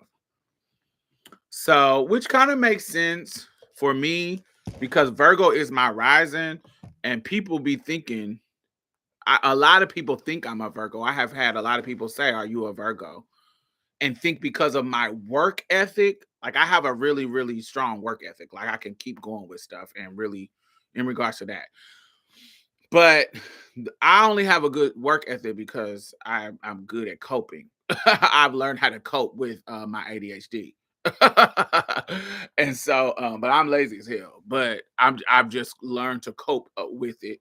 And so to people from the outside looking in think that I might be a Virgo because I have a good work ethic and I work well with people. So they're like, "Oh, are you a Virgo?" No, I'm not. I'm a Pisces. And they'd be like, "Oh." Um But I hear that a lot. Sun is Aquarius, moon is in Libra, rising is in Libra, and Venus is in Pisces. Mine is in Pisces too.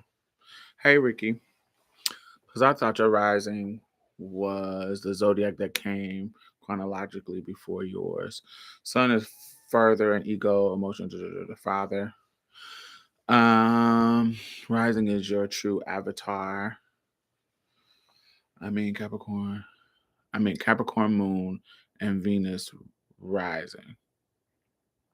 What house is your Venus in though?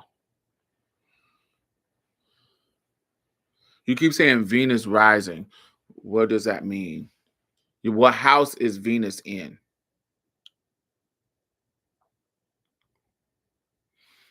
Your rising is in a house.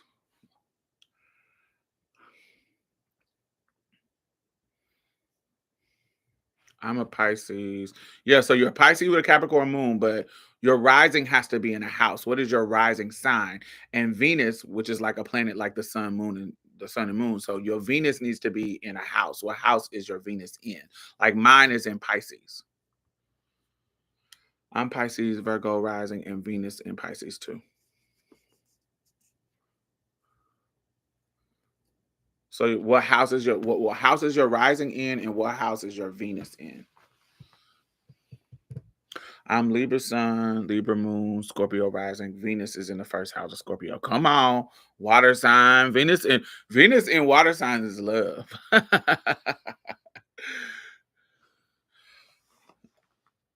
Because water signs know how to love, baby. Love making.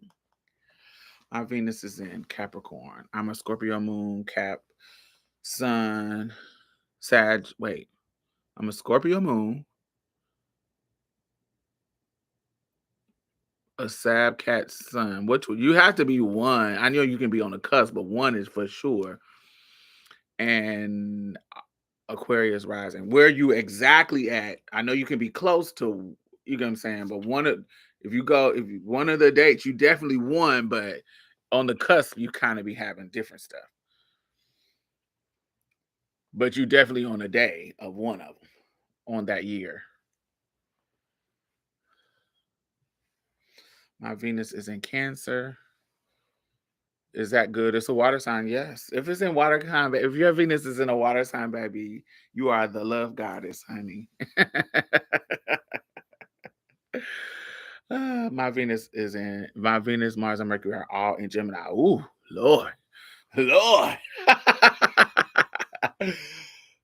battle. All your planets in, and all my stuff is on the bottom hemisphere of my chart too, which is a gag.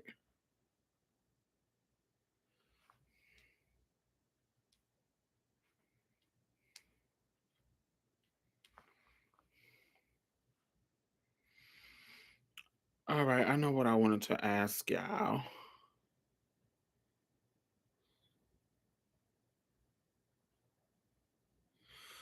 Oh,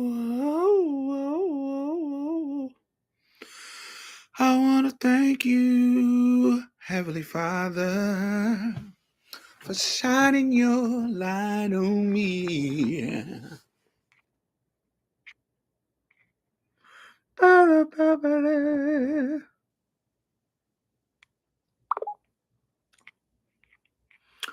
All right.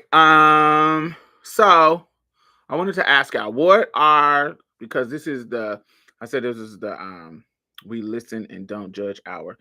Diamond, do you know what card you are in cardiology? No, I've never delved into that. Um, what are only thing I kind of have dealt into is of course my religious affiliation, Ifa. So I am a child of Ogun. Um, I have a maternal E-ray in Oshun and Yemuja. Um, Meaning that my maternal line is blessed by Oshun and Yemuja. Um, um,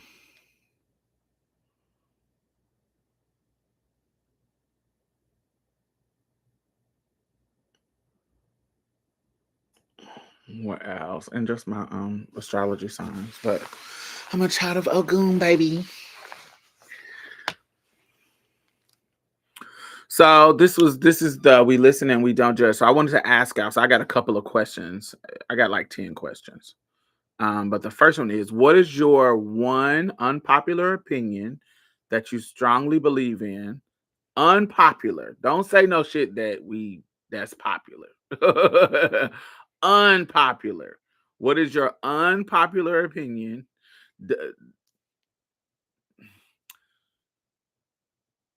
that you strongly believe in? What's an unpopular opinion?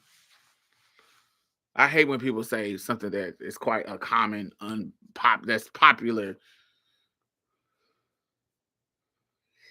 Be like, do you know how many people think that something that's controversial? Just about anything. Yes, anything. A hot take that's an unpopular opinion. We listen and we don't judge.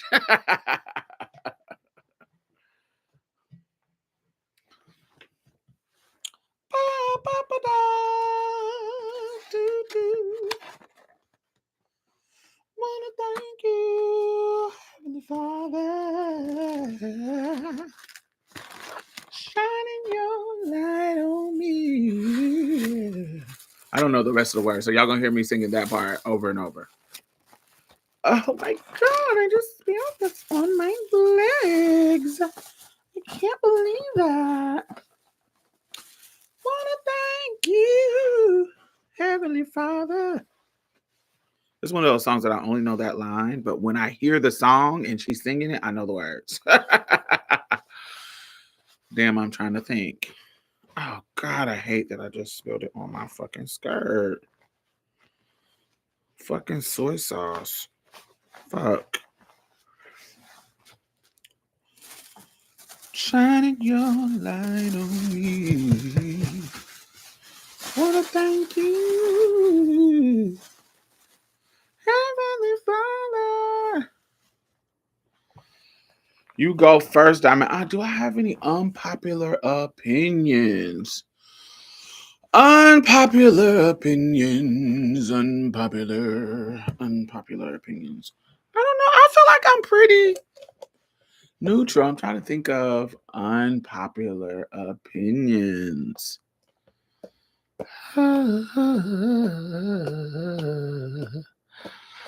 Unpopular opinions. Ooh, when I say this in the group chat, they be like, bitch, what? Ooh, this is unpopular. I don't know if I want to say it though.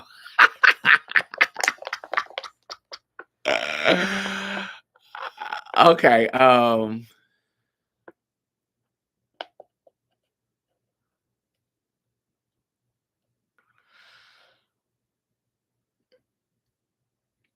Mm, ooh, Skepta ate Aaron Pierre in their photo shoot together. I'm not attracted to Aaron Pierre because he's a light skinned, pretty eye boy. So that ain't my tea. So, of course, Skepta ate him up because I live for Skepta. I would imagine he did because Skepta is more my type. Oh,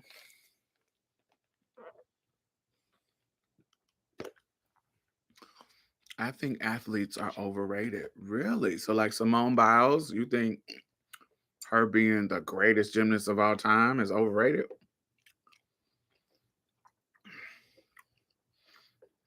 And Serena and these people have who broke records. What is like I said? No, we're not judging. I just want to know what's your mindset behind it.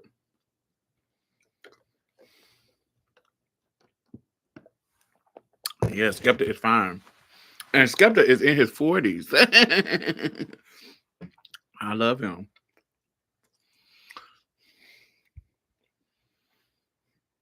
A lot more children with neurodivergent diagnosis needs to be medicated through their formative education. Hmm.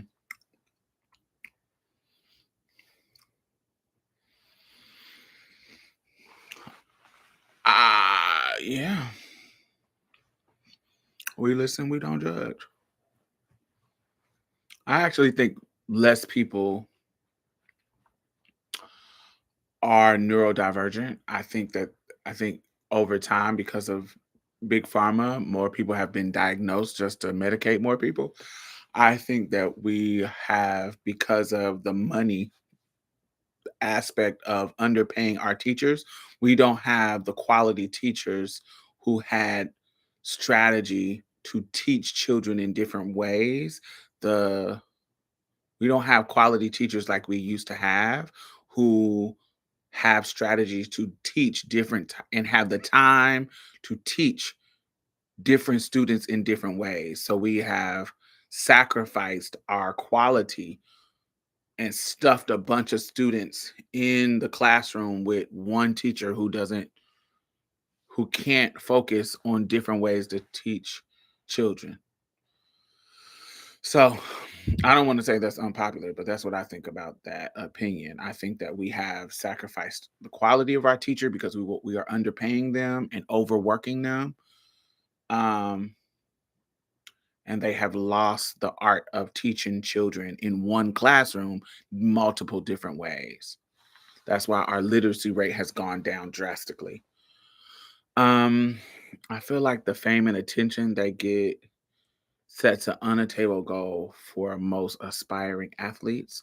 Like their drive and push to be great can be used in other ways and become the next great of whatever. Hmm. Okay. Unpopular opinion. I am initiated in hoodoo voodoo as a mamba, which is usually not awarded to trans people. Is that an unpopular opinion? That's not an opinion. That's fact. That's a fact. You were initiated into being a mamba. That's not an opinion. What is your unpopular opinion? That's just a fact. You're just stating a fact in your life.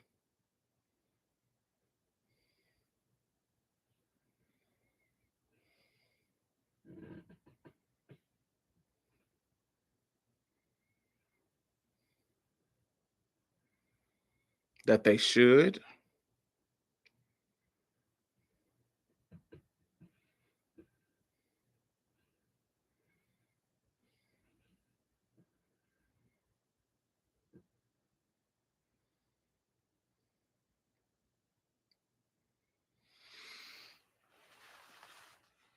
But that wouldn't be an opinion either though, because if she's one, she's one. Do you feel what I'm saying? Like, regardless if you think she should or should not be, she's one. She's been initiated, so it don't matter. She is one. So even that is an opinion. It's like, girl, I'm a priestess child. Whether you think I should be or not, fuck you. I've been initiated. In the spiritual community, it's more so the unpopular opinion.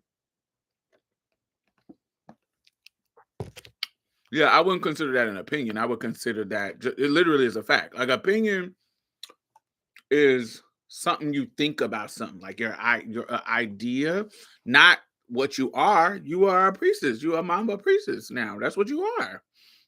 That's a fact. That's something that's you've been initiated. Now, whether or not you should be can be an opinion.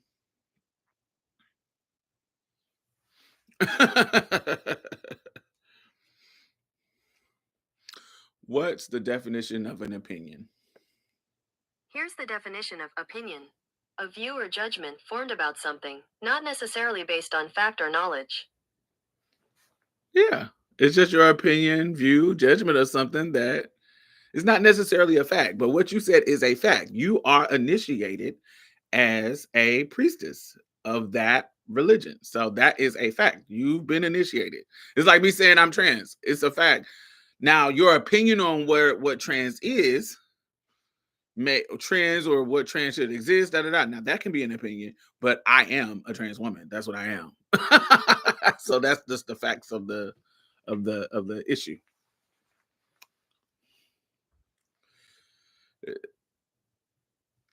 But congratulations, I think that's dope. I I think I know a trans mamba priestess though, but I don't want to.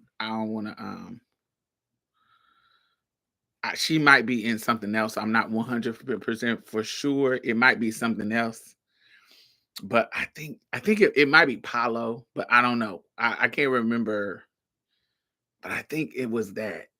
I think I know a trans priestess in that regard, in hoodoo in that regard, but I'm not 100% for sure. So I don't know. But yes, congratulations. I think that's dope. I think we should have more trans initiates. I remember I have a trans girl who they they made her head, but they made her wear pants. I know one initiate they didn't. They let her go through just regular women, cisgender women kind of rights where she can, she had a year of white. But in my other homegirl, hers, this wasn't hoodoo, this was E5. Hers, they made her wear, her Elay made her wear pants for her year of white. She couldn't wear dresses, which I thought was weird. I told her I wouldn't have went with them. I would have left. But she trusted the divination.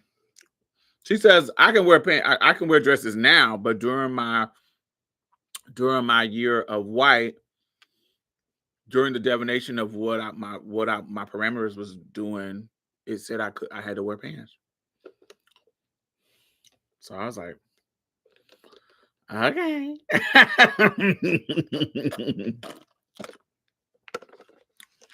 Mm, done.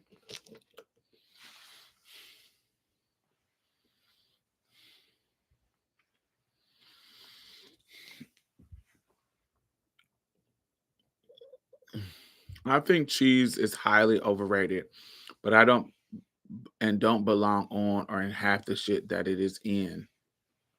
Interesting. Then you should move to China. China doesn't have a lot of cheese. Like, they don't have a lot of cheese in their food, in their cuisine. Jenny, it's silly, I know, but I hate when I go to places and it's cheese, this and that. Like, why does every salad and side option have damn cheese in it?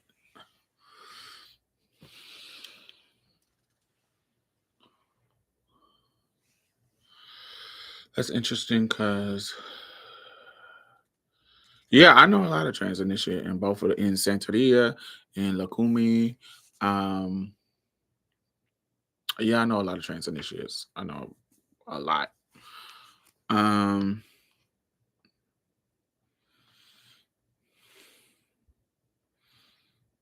and I love cheese, but I don't need it on every dish.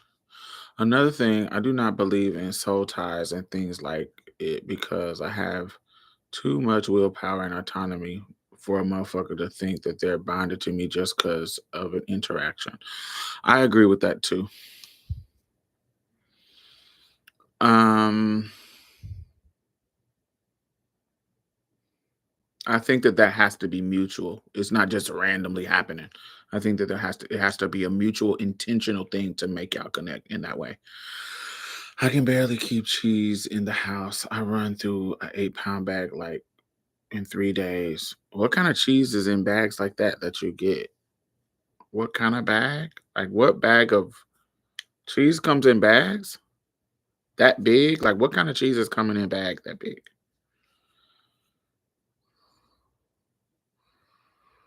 I get like wheel of cheese, like I what shredded cheese. Oh, I am not eating shredded cheese like that. Oh no. Sounds like Velveeta, but even Velveeta is ain't that don't that come in like a block? My godmother hid my true identity for the initiation because it was too taboo in the community. Interesting.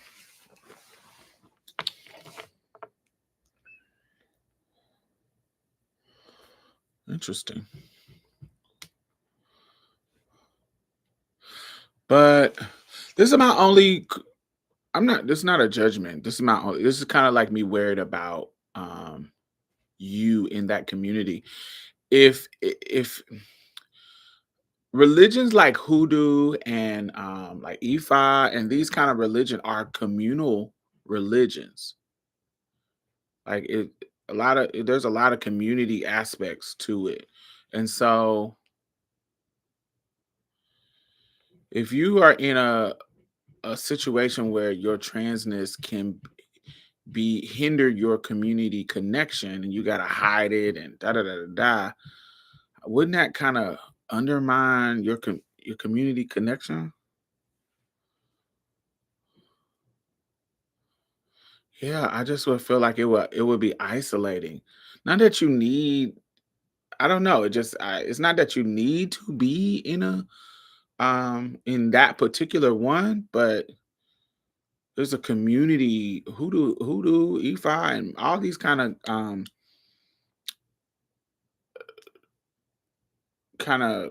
African American or African traditional religions,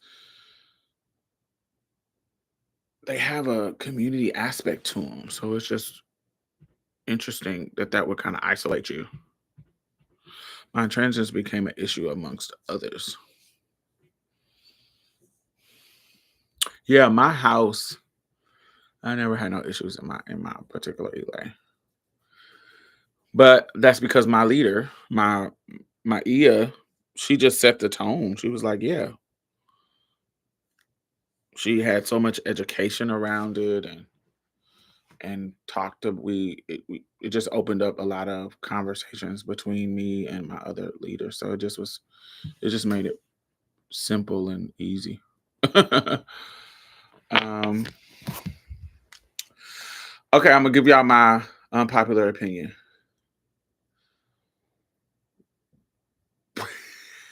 When I say this out loud, people get gagged. So we know that Whitney Houston can sing, right? We That's undeniable. We know that she can sing. But My unpopular opinion is that one of the reasons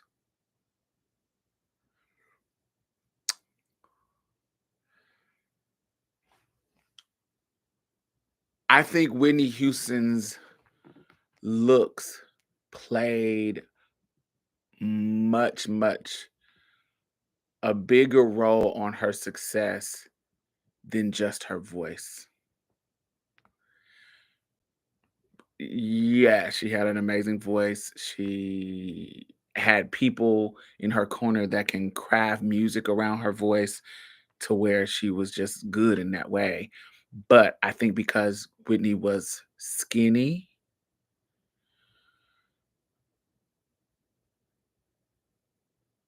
and beautiful, it gave her, I don't want to say average voice. It's not average, but I feel like those things added on top of her voice made her more acceptable. If she was thicker, more shaped like a black woman, because Whitney was didn't have no titties, she didn't have no hips, she was skinny. She was exactly how what was popular in the time that she became to rise. She was skinny, wasn't too dark, wasn't too light. So if she was super light, she would get the black people, and she did get backlash, but it was because they were her music was going more pop. But if she was too light, she was gonna always get that kind of Mariah Carey backlash with the black people, that kind of colorism thing, where you being pop and you looking like this girl, but she's not dark, dark. She's not light, light. She's that kind of acceptable brown, just like it is. Not too dark, not too light. There's no clash in that brown. And you skinny, so you ain't got no big booty. You ain't got no big titties. You just got flat, up and down, modelistic body with this gorgeous face. I think all of that, I think she was Dina. What Curtis was saying about Dina, I think that it was just churchy enough to be cute, to know, give it the soul, but not it wasn't Kelly Price churchy.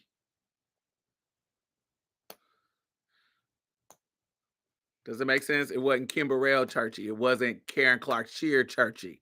It was it was churchy, but it wasn't that growling kind of churchy. She toned that down or didn't have that particular thing.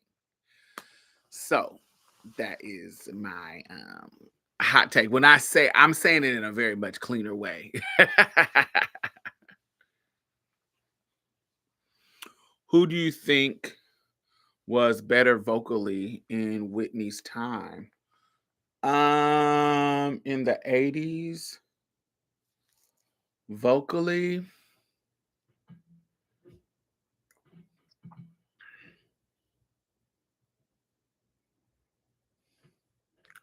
it's not about being better. I just felt like there was girls who could um who had a more unique talent. It's not necessarily being better. Mariah sounded more churchy than Whitney. Yeah, I don't agree with that at all. I feel like they had the same kind of vibe where it's like just enough soul, just enough pop, where it was like they knew how to straddle that line. Like for like Kiki, you churchy. It's nowhere. It's Kiki, um, Kelly Price. It's like y'all are black church. It's nowhere around it, and y'all can't get out of it. I feel like Mariah and Whitney. They balance their music. They balance the soulfulness of it, whether intentional or just they didn't have. They couldn't do that stuff. Melissa Morgan was objectively more talented to me, but Whitney was easy to apply to the mass appeal. I can see that. I can see that.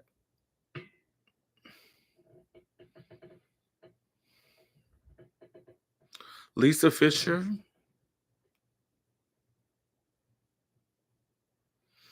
I can see that. Mickey Howard and Melissa Morgan was unique voices with Whitney in the 80s. Lisa Fisher. Yeah, y'all naming some people. I agree. I don't want to say she's better. They're better than her because it's like, but yeah, I think that her looks made her stand, her beauty and her middle of the road acceptable looks made her more acceptable to the masses. What else? Hold on. Don't make me close one more door. I don't want to hurt anymore. Um, would say on par at least not better. Yes, on par. Yes, I agree. Let me see. Oh, yeah.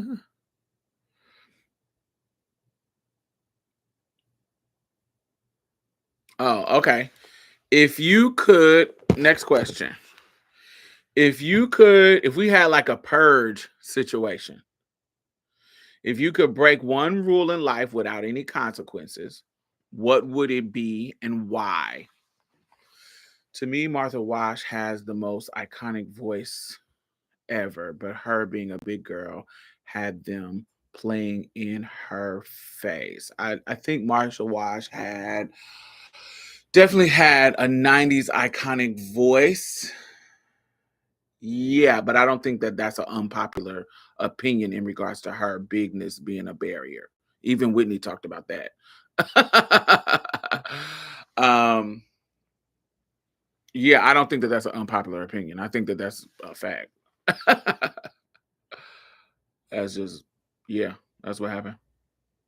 But I also don't consider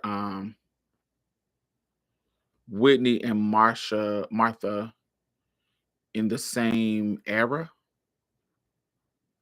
I don't know why I put them in different eras.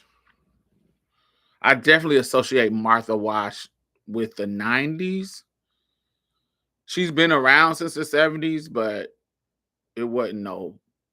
She had a that Weather Girls had that one song, but yeah, she started with Sylvester as his background singers, with Azora and her.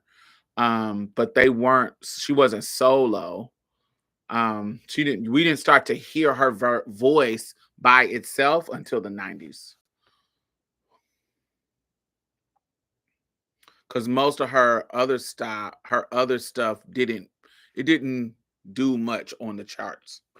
The Weather Girls had It's Raining Men that kind of did a little bit, but stuff that went to number one from her was under the guise of somebody else's face in the 90s. We have come to know her voice now, but that's when the iconic voice of Martha Wash was like at its peak of popularity was the 90s. But yes, what if you could break one rule in life without consequences, what would it be and why? Encourage. Yeah. So somebody said grand larceny. Okay. I'll probably rob a bank, no shade. I don't know if I would rob a bank because banks don't always have a lot of money in them. Most of the money be literally electronic. So I would do that kind of electronic fraud where I'm taking the money and moving it. Going to a bank, you only gonna get the money that's in the bank. I want to take. I want it to be large. If I would do that,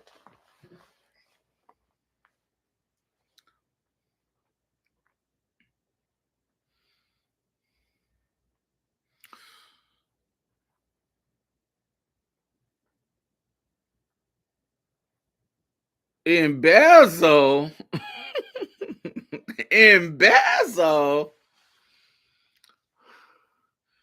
I would definitely steal and launder a bunch of jewels and gold and keep some art pieces too. I used to work for a bank and they don't keep much in there. Yeah, it's not a lot of money in the bank. uh yeah, I would wire some coins somewhere. Some big lump sum of coins somewhere where I have access to that. Um What if okay, so I knew people was gonna say stuff about money. So what if you were already rich and you didn't need money? What rule would you break if money was off the table? Like you already rich, so you don't need no money. What rules would you break? Why though? Like it who would you murder and why? Like what would be the gain or purpose?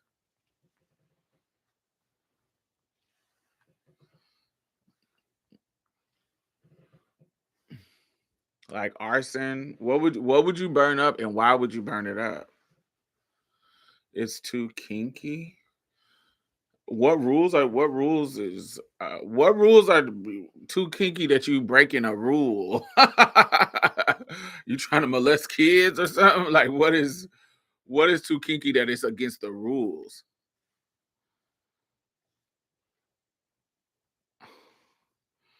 Break the cute trade out of prison. Work. When you take money off the table, the question gets hard for me. That's why I took it off the table because money, we all broke, child. So, of course, we're going to try to rob banks.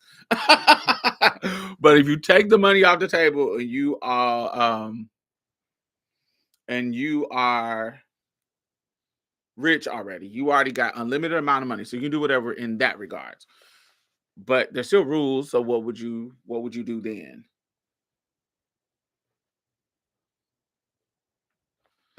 That's a good one. Some of the finest men are in prison. I do not want no prison trade trial. I don't. Trying to think of if I was to break the rules. I don't have nobody that I would want to kill. I just don't have nobody that I'm like, oh, I want to kill you. It ain't nobody that in my life that I'm like, trying to think. Yeah, do I want to beat your ass? Maybe.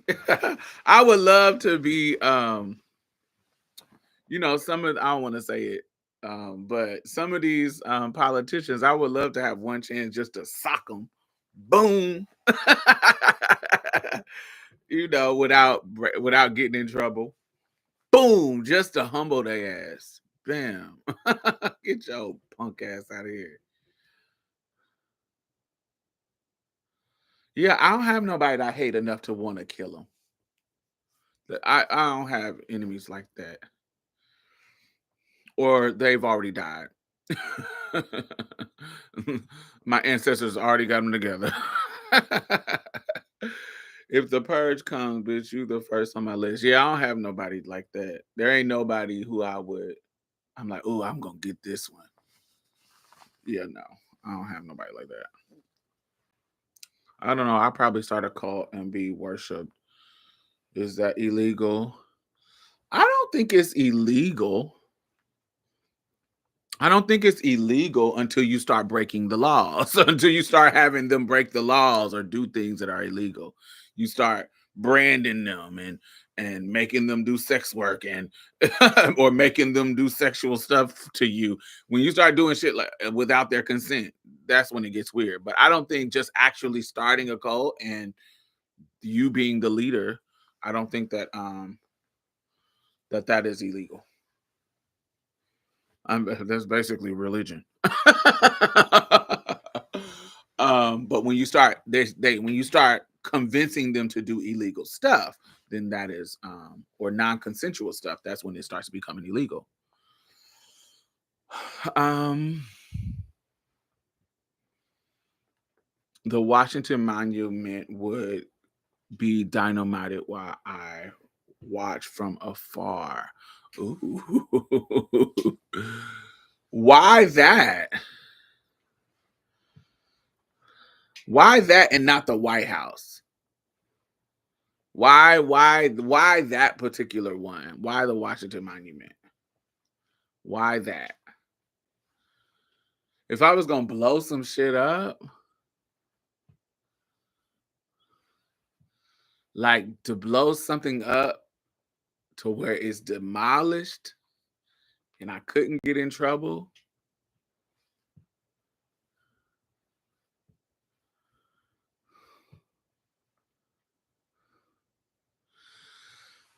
blow something like if I could just demolish something. Yeah, why the Washington Monument? I would do the White House. um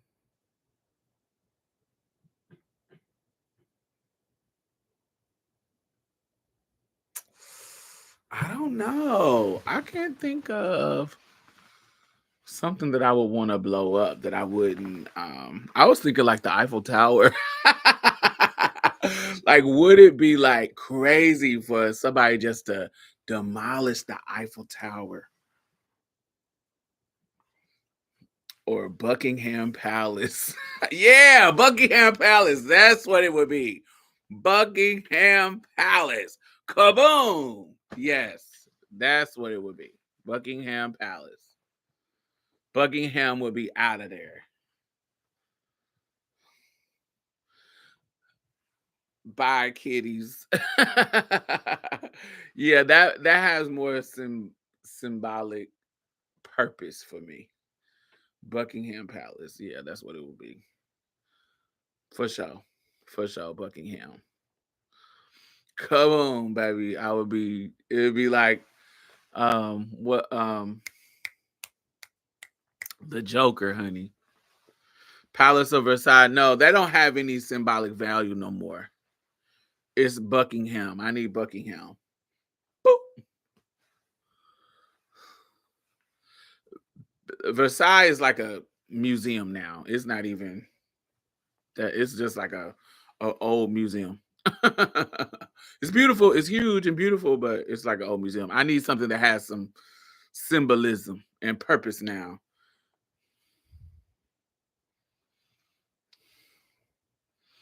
Baby, I want to see legendary rubble, right? I feel like Buckingham Palace would be just much better symbolically to me. That would be love. All right, let's go to the next question. This is we bringing out the dark side, honey. We listen and we don't judge. That's what it is. All right. Um,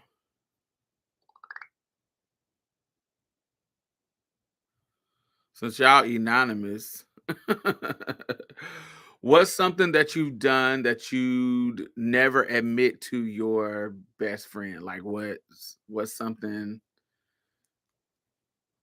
since y'all anonymous on here, baby, what's something that you've done that you haven't told people?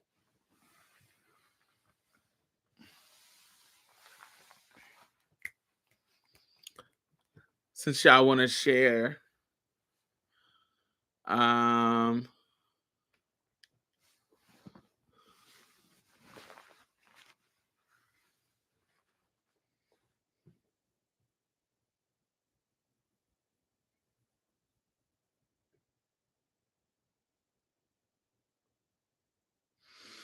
I'll go first. Let me think. Something that I would do that I wouldn't talk about.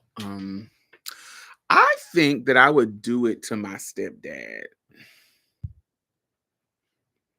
My youngest brother's father. I think if there was a chance for us to do it, I think I would do it to him.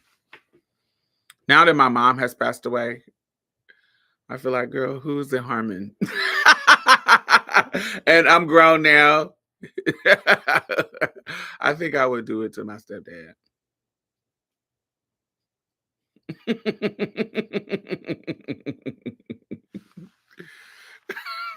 I mean, we, we listen and we don't judge.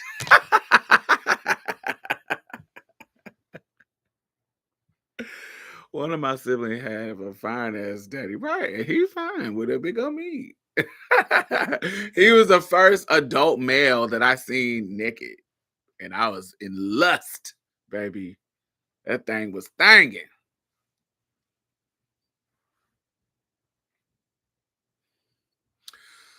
Slept with a guy that they were interested in for 5 days straight. They still don't know until this day.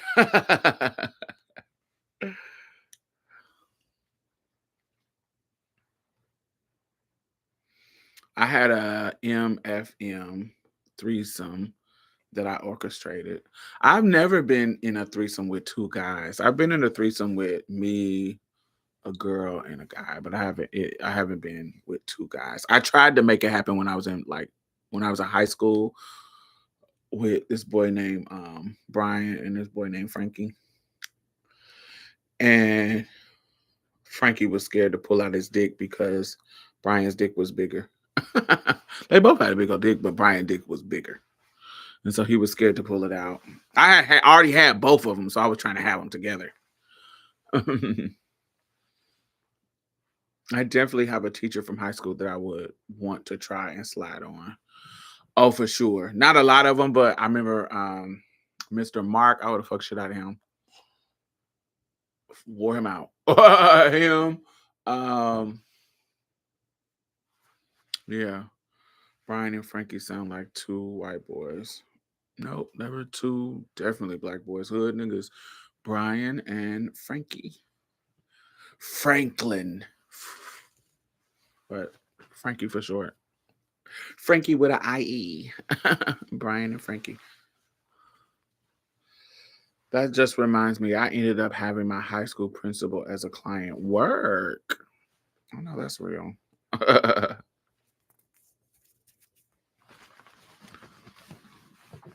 Let me think of what I had.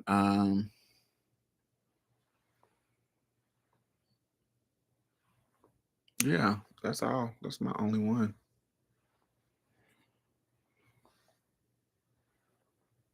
Something you would do or have done. Either one. There ain't nothing that I have done that is I'm shamed about. Like it ain't nothing. I haven't done anything that I'm shamed about. So I was I was saying what I would do because that would be something that I would be like, ooh, I might not should do that. But anything that I've done in my past is nothing that I'm ashamed about. I'm not a taboo kind of girly, so I haven't done anything that I'm like, ooh, this is provocative. I don't want to tell anybody. Yeah, I don't have nothing like that in my past for doing. I occasionally orgasm in my sleep. Really, I'm really one of God's favorite work.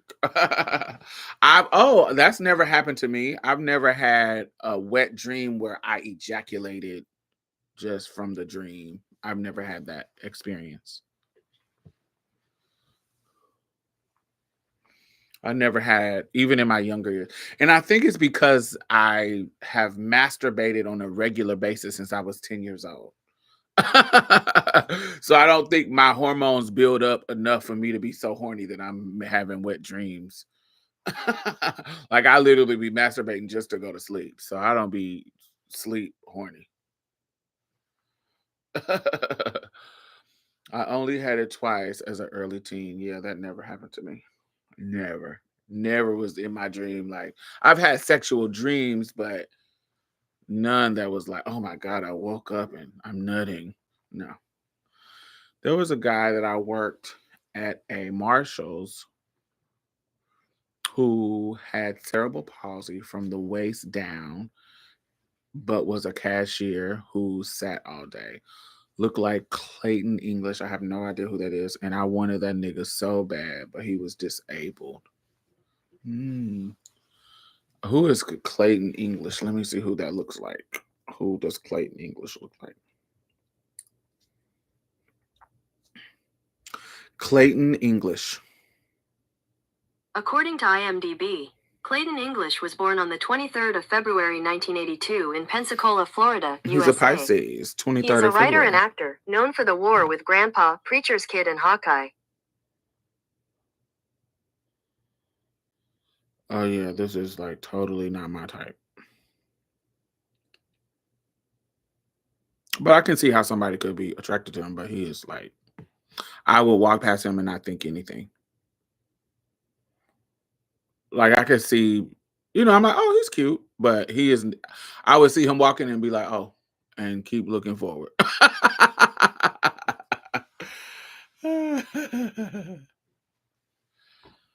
Yeah, I don't.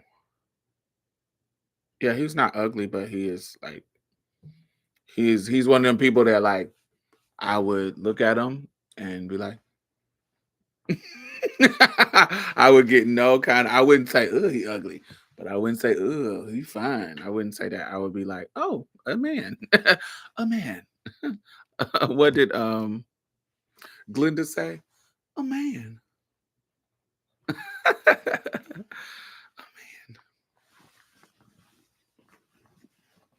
Why didn't you have him? I don't go for the boy next door kind of charm. Mm, mm-mm. Same. I had sex dreams, no orgasm. I've gone month without masturbating to see if I could. Nothing. Disabled dick go crazy. Better get you some. Have I ever I'm child, I was a sex worker for 5 years, child. Of course, I done had disabled people, many. But I'm trying to think, I've never had a disabled dude. I've never had a disabled dude for fun. They was always tricks. Um,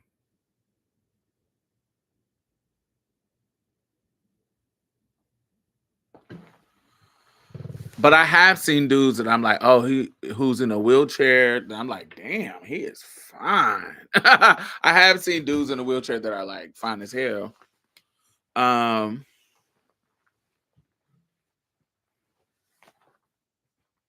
mm,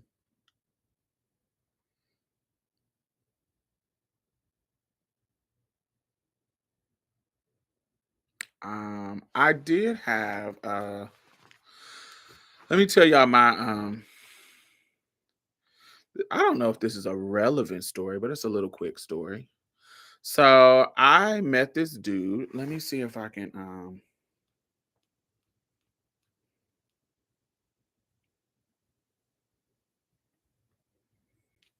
let me see if I can show y'all a picture because I have a picture of the night. um no.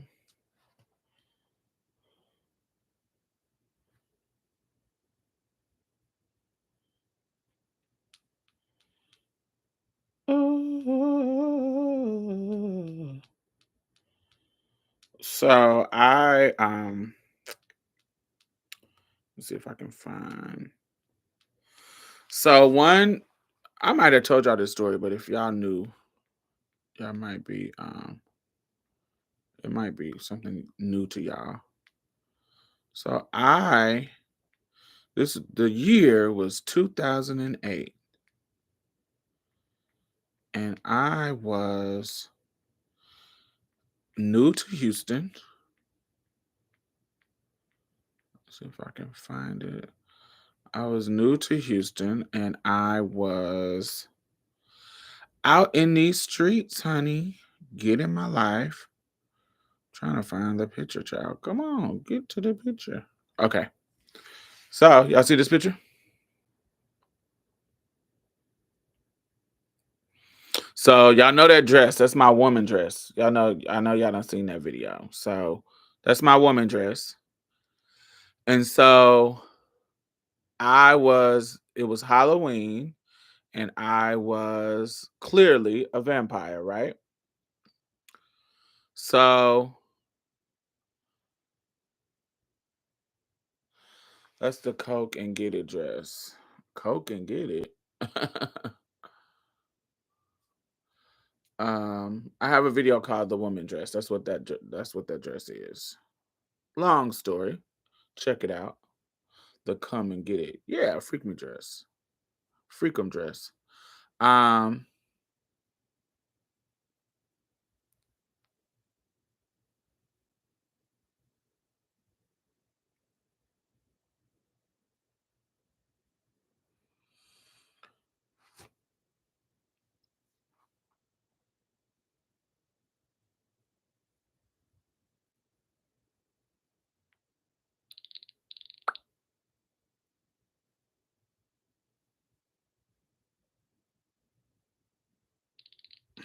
so you still got the I will forever have that dress. I will never not have that dress. That dress has I can't it's a size 10, so I'm sure I can't even fit in it. Um um yeah, I can't fit in it. I'm like a 16, 18 now. So, but I will never throw that dress away. That dress has too much sentimental value to me. It will be hanging up in my closet till I die. um So that night, that was Halloween, and we were going to the club, and I was dressed as a sexy vampire. I had my woman dress on and these fire ass thigh high boots on, unzipped where my thighs was out, titties was booted up. I had a red lip. That's what I looked like. That was a picture from that night. Good. I have pieces like that too. Ever talk to the guy who brought it again? You know, what's funny? He sent me a message. No, he didn't send me a message. He went to my website and commented and said, "Hey, I don't know if you remember me, but I'm that." And he explained, "I'm that person. Call me." And put his number in the comments on the website. And I was like, I never approved it. So because I didn't want his number on the website in the comments. That was weird. I'm like, why would you do that? And but I didn't see it until way after he had posted it because I don't really check my website comments like that. And I have it to where it only posts if I approve it. And so I just don't check it. And so I checked it maybe like 2 years later and I seen it and I was like, oh, but then I text him and he didn't respond. I didn't never call it. I don't just randomly call, but I texted it and it wasn't any response to him. But this was like, I didn't see it until 2 years later. So he might got a different number. I don't know. So many things. So I had talked to him. Well, didn't talk to him, but he did try to contact me. Anyway, so I was in that outfit. That is literally what I looked like. I had painted my skin way pale, super, super pale skin, had the red lip, had the teeth in. I was a vampire that night. So that was the theme. And I go to this club downtown. I had never been to it. It was a straight club. And I had been talking to this boy named Jay on the internet. And Jay was so fine. Jay was 6'4". He was from the Studwood area. Studwood. I don't know how to pronounce it, but it's an area here in Houston. Um, Little hood spot. They kind of gentrifying it now. But he was from that area. And we was talking on the internet for a while and he randomly was in the club. So at this time in my life, I was a full-time escort. And so I was not messing with no man that didn't have any money. Like if you didn't have no money for me, I don't care how fine you was, we were not doing nothing. Now I'll do you for a little money, but you gotta have some money. Like it got to you gotta have some money. I'm not hooking up with no niggas without no money. That's just what it is. You gotta pay me. Period. And so like that was from 2005 to 2000 and I want to say 9. So from 2005 to 2009, I'm not hooking with up with no niggas for free. You giving me some money. we are we're doing you're doing something. So he hits me up. He don't want to pay me. He don't want to spend no money. So my rule is if you don't in this time, if you don't want to spend money directly, then you're gonna have to do stuff for me. Like whether it be like, we're going on dates, nice dates, we're going on, you know what I'm saying? You're treating me to a good time. You're spending money in that way. So one of these things is happening. So, but usually if I meet them online, once we get to talk about money and you get to being like, oh, I don't pay bitches and I don't pay for that. I ain't gotta pay, baby. That's gonna turn me off anyway. So I move on. But sometimes I'll meet people in person and then it kind of leads to how we gonna go forward with this. So this is somebody, Jay, I met online. And so I was, where the coins at? Pay to pay, my nigga. Da, da, da, da, da. And he was like, he got into his ego bag and was like, I don't have to pay for nothing. I'm 6'4", I'm fine. Da da da da da da. Da. I ain't gotta pay for nothing. I'll be like, oh, sickening, great, cool, I get it. You is fine. I'm pretty sure bitches is throwing pussies at you like that. Cut your grass, fix your air conditioning. No. Some kind of money being spent on me. Showing me a good time. Trips, nice locations, stuff like that. Now, I lived in an apartment, so I didn't need you to cut my grass or fix my air conditioning. I didn't live in a house. Maybe if I lived in a house, maybe. But I had central air, and my people cut my grass, so I didn't have those kind of issues. Um, so he played the I'm too fine to be paying for nothing. And he was fine. So this ain't no um this ain't, you know what I'm saying? I bet some people throwing some coochie at you. So most of our interaction was online prior to this night. So when I come into the club, I come in the club looking like a fire ass vampire. I'm beat. I'm sickening. And when I come to the room, the trade is like, damn, who's that? Because I'm sexy, but it ain't like half naked. Some girls was like half naked, and it just looked at, I don't know, no judging to them, but it didn't look sensual. It looked at like, they had lace and booty cheeks out. It just looked very tacky. I don't know. I was looking sexy but classy. And I had painted my legs, I had painted my arms and my face. It was all like that pale zombie. I was a vampire, so it was all pale, but it was just sexy. I looked exactly like that. So when I came in the room, the niggas was on me. And so he saw me and was like, oh, I'm finally getting to meet Diamond in person. Now, mind you, I ain't discussed my tea to him.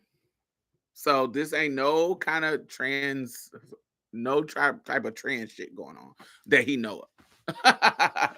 So he comes up to me at the bar and he was like, oh, I finally get to meet the beautiful Diamond Stylz. And I turn around and it's him. He like 6'4". So I'm like, oh, a tall chocolate daddy. How are you? I was like, who are you? And he was like, I'm Jay. And he described he told me some of our conversations, and I looked up on my phone where like looked him up on my phone, and I was like, "Oh, hey, how are you?" Da, da, da, da, da, the one that don't want to spend no money. And he started laughing. I started laughing. Blah blah blah blah blah. So I was like, "Oh, thank you." He was like, "Can I buy you a drink?" And I was like, "I'm here at the bar about to buy my own drink, but sure." If you you sure that's not gonna hurt your pockets? You too fine to buy a girl a drink? Like I'm being sarcastic because he has always talked hella shit about me charging him. So I'm like, you sure it's you too good to buy a drink, and I'm giving all that kind of extra shit to him, and he's laughing. He buys me a drink, um and we sit and talk for the duration of the night. Like he's standing next to me, I'm talking to him, and um it's cool. So for that week, we did exchange numbers, and so for that maybe like 2 weeks, he was calling and talking to me, and now I guess him meeting me in person lit like a fire. Like because he hadn't met me in person yet, it was easy for him to dismiss me. Like, oh, she a prostitute. Oh, she charging. She a trick hoe. You know what I'm saying? But for some reason, meeting me in person and us vibing, not only me looking good, but also our personalities kind of vibed, that kind of lit a fire in him to where he was like, oh, so he kept calling and kept trying to talk to me. And then we kept the wall, because the wall is you gotta pay me. So the wall is you can't finesse me out of no pennies. Like I don't care how fine you are, because I got an ego too. So when your ego start to show as I'm not paying for pussy because I look too good, it solidifies my ego. Like, oh, I'm fine too, and I charge niggas. So you fine, I'm fine. You too fine to pay, I'm too fine to not pay. So what the Joker say? When does what happens when an immovable object come in contact with an unstoppable force? What happens, baby? Tell me what happens, because that's where we at. Nothing happened. We done. We ain't nothing moving. We pause, done. It is what it is. You don't pay, I don't get down for free. So where we're at. His ego is a turnoff, no shade. Right, it is. And so, it's not that I don't think it's okay for you to have that kind of confidence about yourself. But if you're trying to finesse me out of my panties, that's not going to work at all. Period. Because when your ego turn up, my ego turn up even more. It's kind of like a video game. Like the more I burn you up, there's been like, those kind of, when you play one of them games where, oh, the more you do this, the stronger they get. You got to have some kind of special item to turn that down. It's kind of like that. No, baby, the more you turn up, the more I turn up. So you ain't never going to get to me. So that's where we was for the first 2 weeks. And so for that 2 weeks after we met in person.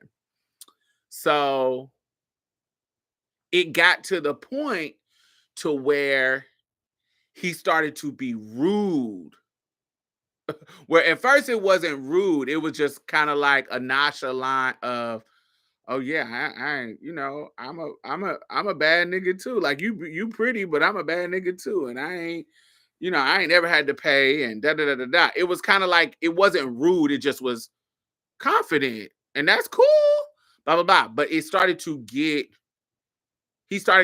rude with it. Like there's a difference between saying, oh, I just don't think I should have to pay for sex because I look good too, and da da da, as opposed to saying, what makes you worth it? What makes you worth my money like that? You see the vibes in those questions is two. One is you questioning my worth, and one is just you putting your own worth at a high pedestal too. I'm never mad at that. I'm never gonna be mad at you saying I'm worth it for blah blah blah blah blah blah. I'm great. I'm great. I'm great. That's never going to turn me off in regards to it's never going to turn me off where I can still talk to you. But when you start to question my worth in comparison to yours, then it's about to get negative, because now You ain't gotta belittle me to boost you up. You can say you great all you want. Don't belittle me though. Da, da, da, da. So it started to be in that kind of rude way. And so when it start being rude, then I'm gonna start being rude. So it basically escalates into where now we kind of really don't like each other. We're having these kind of negative conversations. You don't feel like you should pay. You're trying to belittle me and say that I'm not worth it. Um, and I'm telling you, you're not sickening like that. You ain't no motherfucking whoever fine. You ain't this person. Ooh, my eye. So I say, do y'all like these glasses? I just bought these. These are Gentle Monster.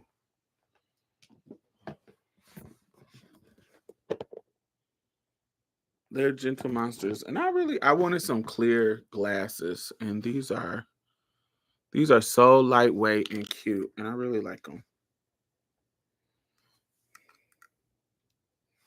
I love these.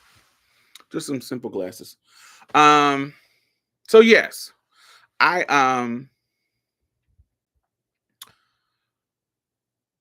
I so we get into it, but we never delete each other off of our Facebook.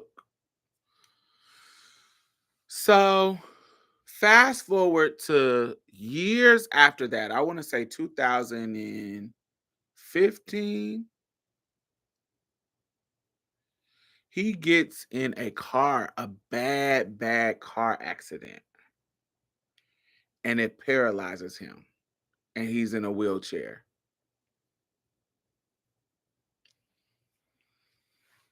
And I see him posted it on his Instagram, and he posted the pictures of the car. And then so for like the begin, for the rest of his nah, he at first he was it was more content that he was creating where he was sharing his journey in therapy. He was sharing his journey in getting cars that he can drive because he's paralyzed. Um, the journey of like transitioning from being somebody who was a 6'4" tall man who was walking and able, and now he's a disabled man. He wheelchair bound. And so he's showing his journey in that regards of surviving the accident, but now I gotta survive learn how to thrive and learn how to live as somebody who is disabled because I'm paralyzed. That's just what it is. And so I'm watching his journey. It's so sad. It's like, oh God, damn. And so, every year he'll post something about it's been a year since that tragic accident. Oh, it's been 3 years. Blah, blah, blah. This is like 2015. So we're like 10 years in to it. So in 2000 and I want to say 22, it was after when did we get the vaccines? When the vaccine was like common where life is back to normal in a sense? Wasn't it like 22, 21, 22? When was life back to kind of like normal after COVID? 2021. So it was like when we was real good in back to normal. Shit was you didn't have to have your fucking vaccination card everywhere. It was kind of like back to kind of normal. So I think it was like 22, but it had been a while. So I think it was like 22. So he hits me up. Now remember, our incident happened in 2008. Okay? When we met in person was 2008 when I had the vampire stuff. That was 2008. So this is shit. What? 14 years later? Since that moment. It was like 14 years. So I ain't even thinking about him. For real, for real. So he slides in my DMs, and yeah, like 14 years later. And he slides in my DM and say, "What's up, Miss Diamond? How you been?" I was like, "I'm good. What's up with you? Hey, Jay, how are you?" Um, and he says something along the lines of, "Oh, I'm good." Blah blah blah blah. We kind of just talking, and he basically propositions me to to pay me, and I'm like, "Oh, so now that you a cripple, you not too good to pay." Interesting. Cause the last conversation that we had, you was this 6'4" goddess. But when you sitting in that chair, you ain't 6'4" no more. So now you humbly crawling back to the prostitute that you was too good for, that's still tipping around looking sexy, and now you got some money for me. Oh. So now that 6'4" don't matter. Now that you in your wheels. Oh. Okay. So now you done laid your burdens down. You done, it don't matter. It now you just done humbled you. Now you gotta humble and come back to Miss Diamond with some coins. Now that disability check is rolling in and you want to give me a little bit of it. Oh, I see. I see. Oh, how the tables have turned. The table has turned. Oh, Mr. J. I see. So I said, I didn't say all of that. Tia, I didn't say all of that because that would be late. But that's how I felt. But what I did say, oh, how the tables have turned. I did say that. I said, oh, how the tables have turned.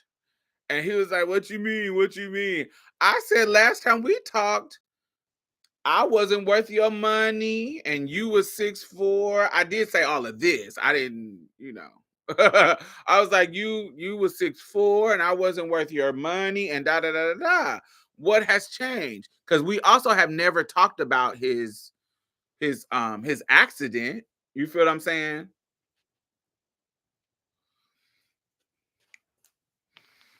We never talked about his accident. We talked because his accident happened in 2015. We got on negative terms in 2008. And so, but we never deleted each other. So I see him going through the journey. And so we didn't talk about anything. And so in 2000, when he hit me up, I was like, oh, I just said it in a way that was, I didn't say nothing about his wheels. I was like, what has changed? And then I said, oh, yeah, yeah, I see. I knew in my mind what had changed. Now you're disabled and pussy ain't being thrown at you like it used to be.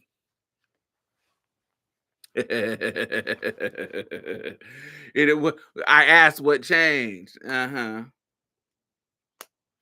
6'4" don't mean nothing. Oh, how the mighty has fallen. And unfortunately from you, I'm not an escort no more. I started being an escort in '09. And so, and I don't have no disability fetish. While you still have the cute face and the body, I can tell you got them little chicken cerebral palsy legs because they not moving no more. And they look like little disabled legs. I see them. And so you ain't got, I'm not into it at all. So no, thank you. So that was the only time that I've been in a I've been in a situation on some like disabled stuff that wasn't that it never they ain't never been no fetish of mine. I've seen some fine boys and he's still fine in the face. Like he work out and shit now. He's still fine in the face and the upper body, but you can look at his legs and tell that they don't work no more because they like this big. And so it's like, oh no, I don't no, baby. I know you had to humble yourself to come to me and ask me, but I'm not an escort no more, baby. No, thank you.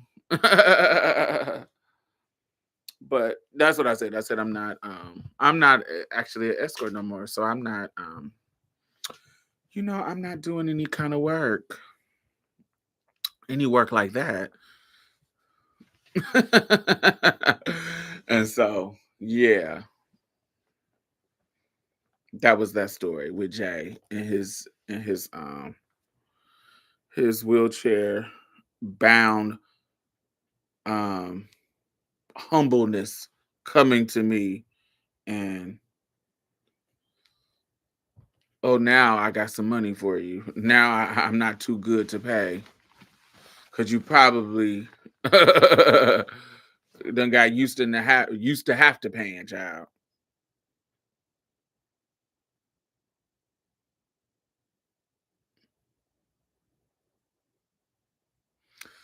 But yes, that's the only disabled little situation I have. I've never other than tricks when I was in my escort days that was disabled. I've never had any kind of disabled trade. There was this dude, but this was back in my trick days too, so, and he didn't have no money, so we never hooked up. There was this dude he worked as security at it was it Burlington Coat Factory? It was either Burlington or the store next to Burlington. There was this used to be this Burlington Coat Factory off of Greens Road in like Northborough, off of on the north side of Houston. And he was either in the store next door or the store there. I can't remember it. But he was like the security. And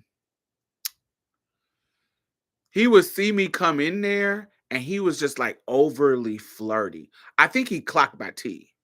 And so you know how dudes that clock your tea, they they can be kind of real like creepy. That's what I thought in the beginning. He might have didn't, but just the way you know how DL niggas that clock your tea, they get kind of real. They secretive, hiding behind here and coming. Oh, hey, what's up? They doing this kind of weird ass shit. That's kind of like they hiding, trying to talk to you. Where if they don't know your tea, niggas that like you, they hollering at you boldly. So he was doing this weird ass shit that made me feel like he had clocked my tea and he was trying to holler at me. So, but he wasn't he wasn't really he was tall, but he wasn't in the face, he wasn't really that attractive. So he wasn't he was kind of like below average, like whatever, like if he was my like maybe a five. Well, I guess five would be average, but whatever he wasn't fine to me. He was tall, he was slim, blah blah blah. But one time I was in the store and he would always try to holler at me, but I would kind of play it off. Like I would be like, thank you. Like I would kind of just say thank you or go on by my business. Like it was never I was never really interested. But this one day I was in there and I guess he decided to get bolder.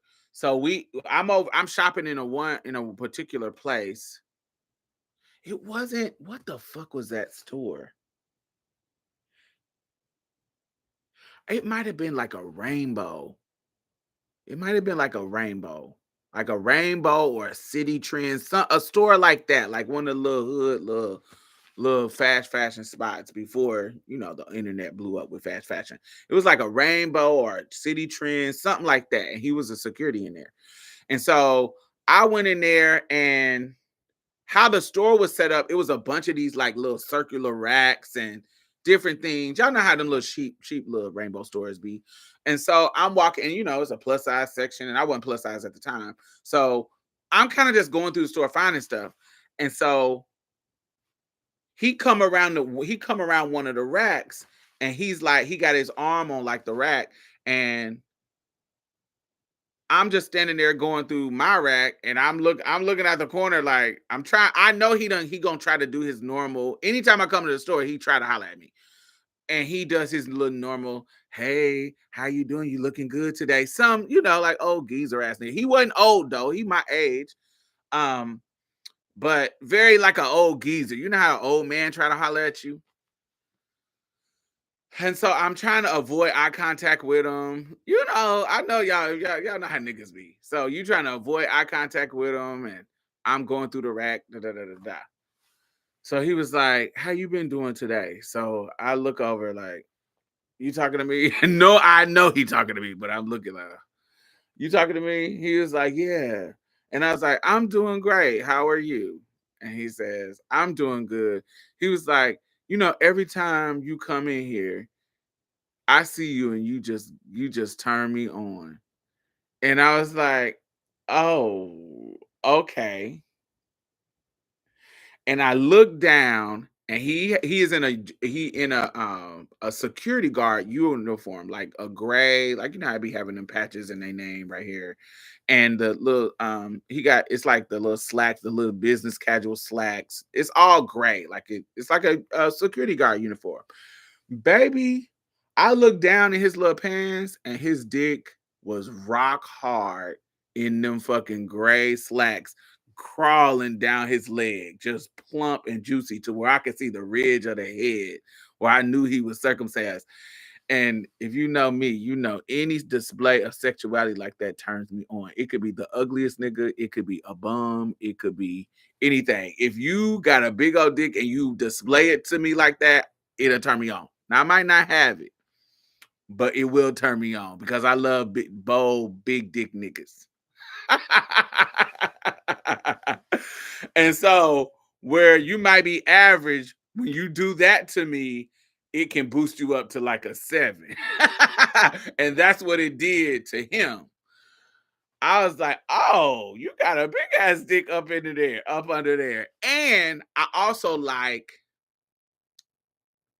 I'm somebody who also likes, I like for you to be unusually turned on by me. That's number one.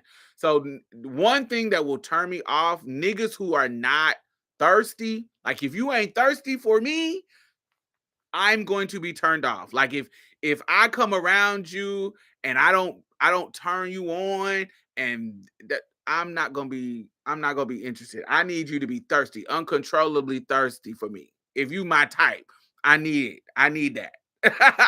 I need that energy. I need you to be these nonchalant niggas, and I can control myself and I'm not no, I need you to be like when you get around me, to be like a 60-year-old horn dog, ain't never had no pussy, and you about to get some pussy. I need that energy.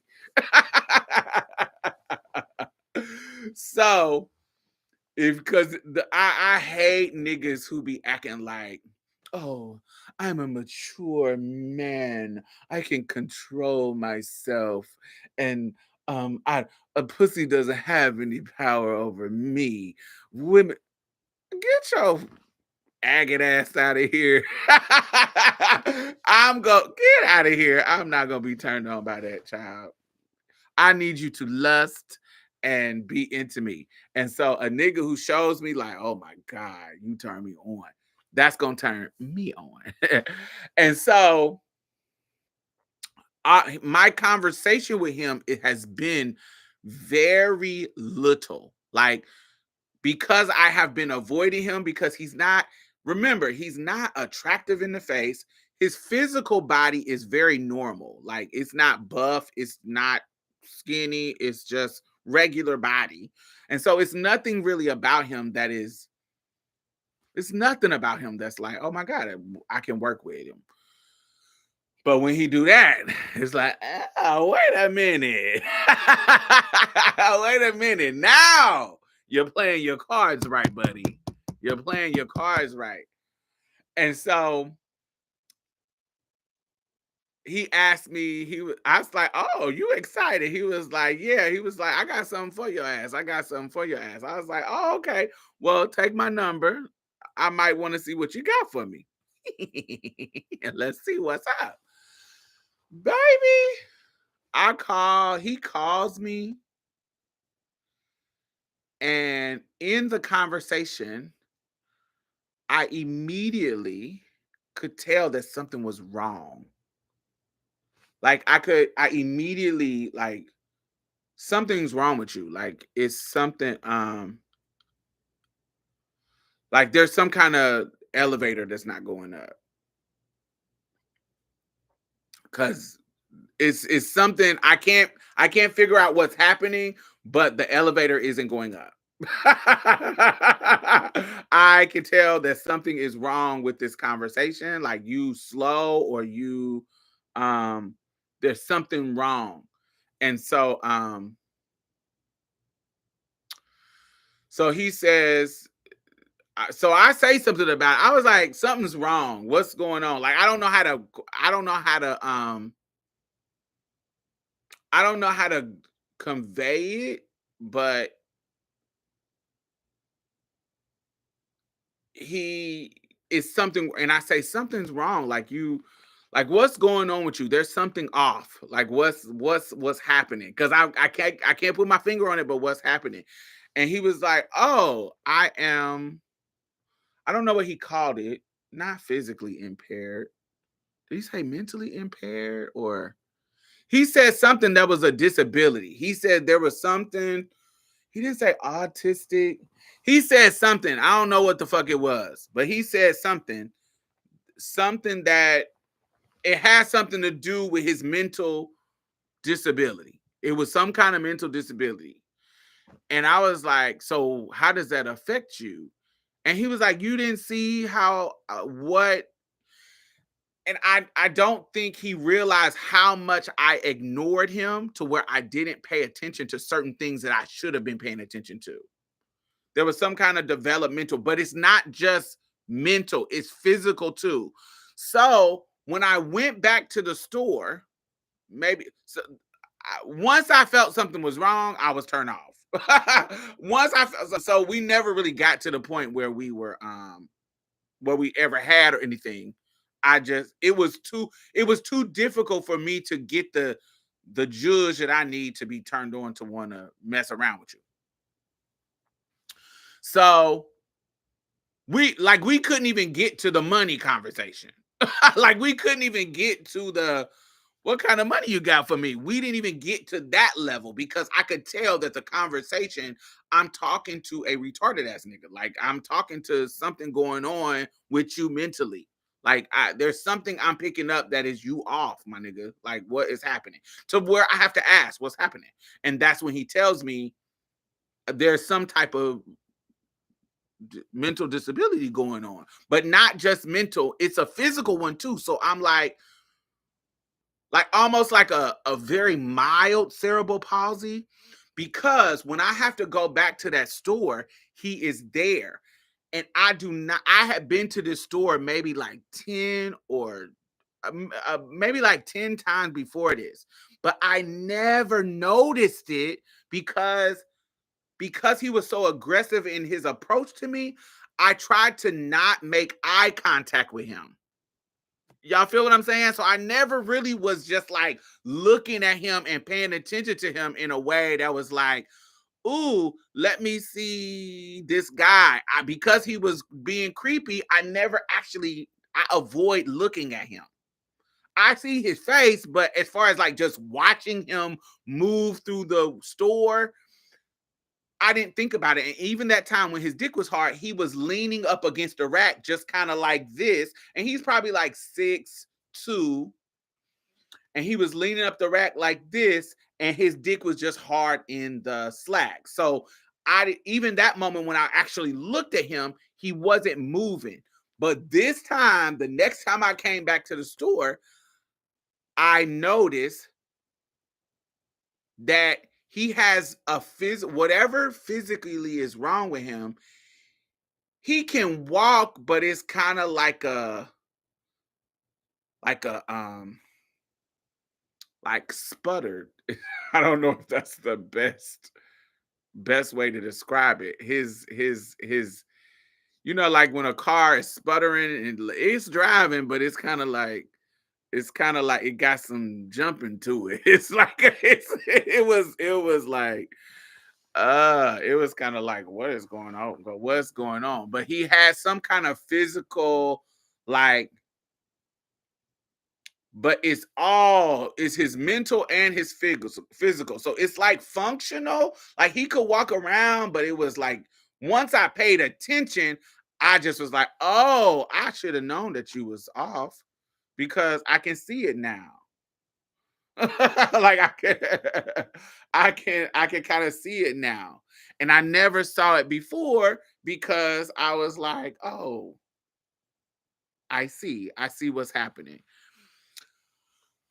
Yeah, I'm glad I dodged that bullet. But I also found out that he just was a whore. He still was a regular nigga. And so he actually had a girlfriend that lived up the street in some other apartments that, you know, she, she kind of slow too. She kind of slow too, but she getting dick down, baby. Cause she had like 3 kids already by this nigga. And so they both was kind of slow. So they lived in the projects, in some projects up the street. And that was another moment where I was like, a disabled nigga almost got me. If he had a little bit more of his brain, he was been able to get me.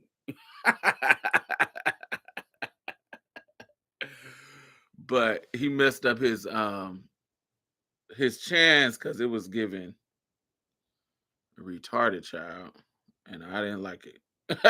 It was turn you our communication can't be difficult. If I'm having issues with that, I can't even do it,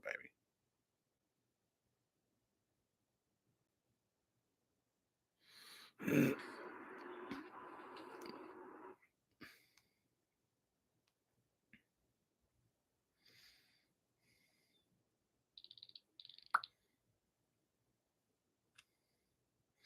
So let me go back to the prompts. Since where we at now? Oh, it's 3. We already at 3 hours. I thought it was gonna be faster than that, but I done told a bunch of stories. Let's see. Let's go to the other prompt.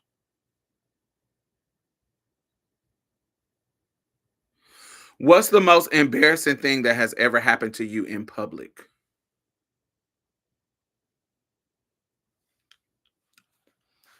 What's the most embarrassing thing that has ever happened to you in public?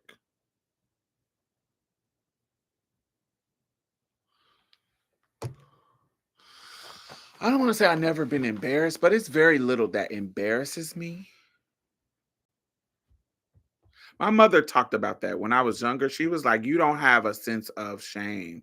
She was like you would trip and not be embarrassed. She was like, She was like, even as a child, you just never, you just never had a sense of shame in you. And I kind of, I don't want to say it never happened, but it's very rare that I'm like embarrassed by something where I'm like, "Oh, if I trip," I don't really have the feeling of embarrassment that other people might have. Um, But I think I'm numb to that feeling because I was exposed to it at a younger age, just like somebody calling me a fag when in public in a way that's embarrassing, or talking about me in a way like I remember my mom bought me some British Nikes, and so these boys was trying to embarrass me about my British Nikes because they was, Payless shoes. So I've been in situations to where I'm kind of numb to being embarrassed by things because I grew up poor. Grew up a poor queer kid, so there was always moments where people was trying to embarrass me, and so I was numb to that. I think I've been numb to that feeling.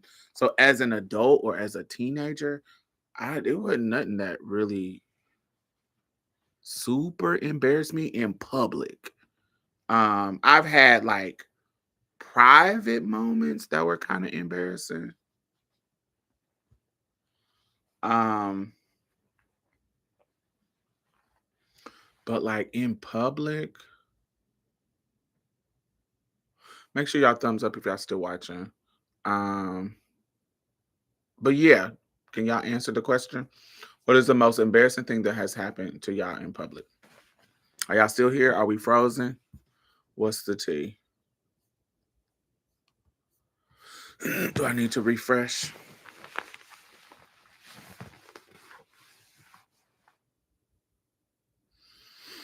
I thought I was cute going downstairs in some heels, and I fell from the top of the stairs to the bottom in front of all these niggas. I had to repeatedly hear about it from them from then on.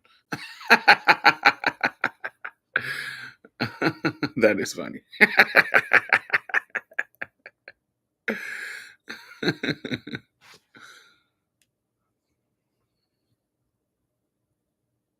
I've had moments where people tried to embarrass me, but I wouldn't say that I was embarrassed. It just I can tell that you're trying to embarrass me, and so I get angry. I remember when I was in college one time, I had got this silk.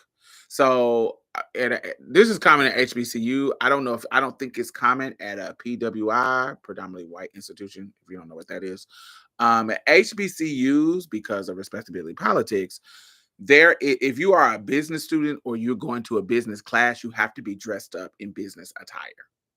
So I don't know if y'all went to what school y'all went to, but if you went to a HBCU, I think this is common at HBCUs. Did y'all have that rule? I know it's not common at PWIs because they be dressed like fucking bums. But at a black school, because they want to teach you how to dress professionally, you have to come to class dressed professionally, like in like your career, especially in all business classes. And if you are a business student,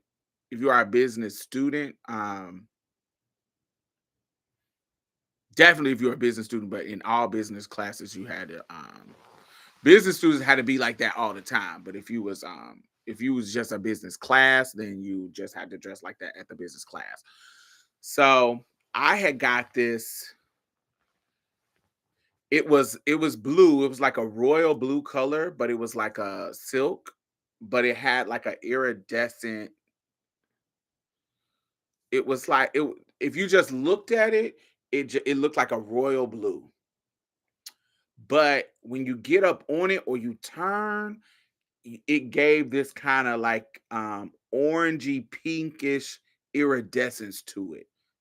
This fabric was so fire because it was so fire that I got it made. It was like a type of wool silk type of situation, and I bought the fabric and got a skirt suit made out of the fabric.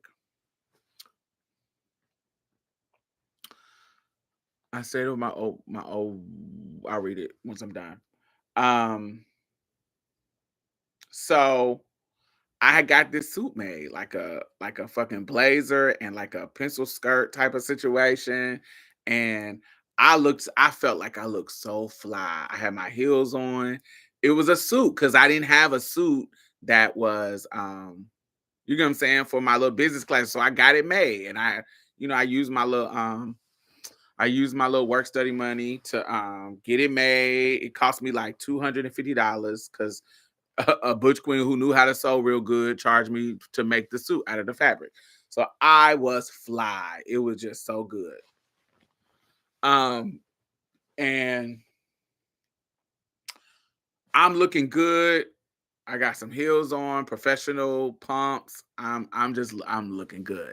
And so I'm walking across campus with my suit, my new royal blue iridescent orangey peachy suit on.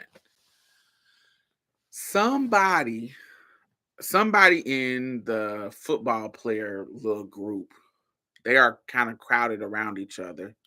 And when I walk past, One of them niggas take a orange and throw it at me and hit me in my ass with the orange. And the orange bust open and put a stain on my brand new suit.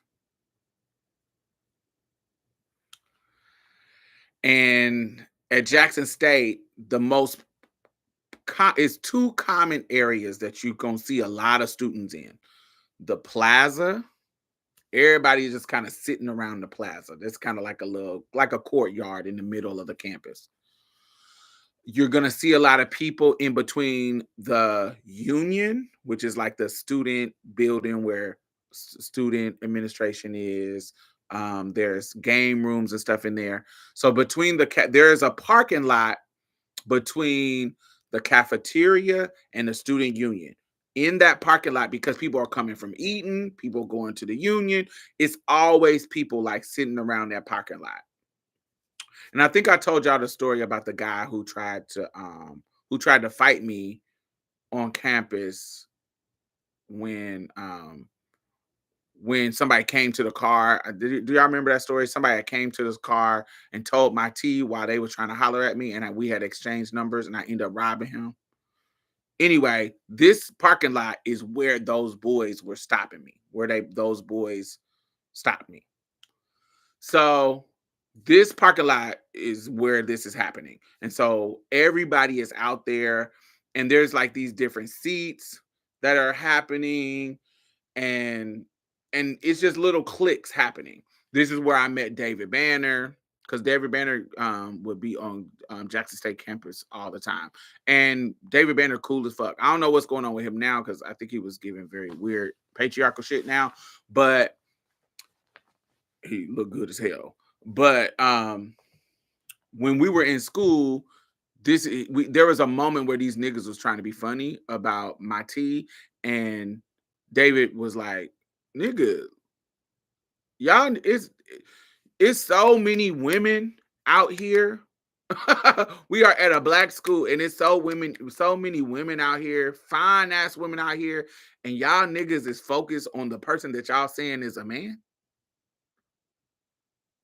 Why are y'all even focused on this motherfucker? Why are we even talking about the one woman in the crowd that y'all saying is a man? Why are we focused on that? And all these women is around us. What is wrong with y'all niggas? And while I don't want to say he was defending me, it was common sense. Why are y'all bothering me? Y'all supposed to like women. If I'm the man, why are y'all worried about me? Get out of my face. Stop worrying about me. Which I had said so many times, but when he said it, because he was kind of popular, this was when in his MI cricket lad, it was in that era where he was kind of blowing up. He hadn't hit the airwaves to where like people, we knew him locally, but he hadn't had a hit yet. But we had heard the song that y'all would come to know in the public sphere that made him popular. So, but we had already heard it in the clubs because he was kind of shopping it, and it was kind of growing. And so this was when he would come on campus, he was like a local celebrity. So anyway, this is the area that moment had happened. And so when they threw an orange and hit my ass, and it busted open. So now I got this stain on my new suit. I'm devastated. They were trying to embarrass me, but I wasn't embarrassed. I was just angry because y'all always do this sneaky ass shit. Y'all will do some shit to where y'all trying to throw stuff at me when my back is turned. And so in this moment, I didn't know who threw it, but I knew the vicinity where it came from based on where it hit me and who was in that vicinity who were more likely to have done it. And it was this group of football players who are always talking shit about me. And so this one dude his name is Cat. This one dude named Mike Goss. Let me show y'all what Mike Goss looked like now. Ugly as hell. His body was fine back in the day. But I'm about to show y'all all these motherfuckers.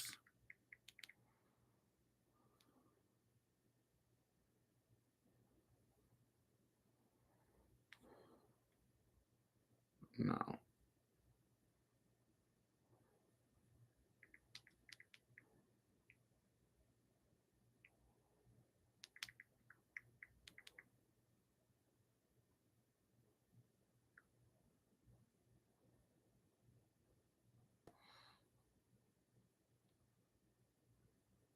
Where is he at?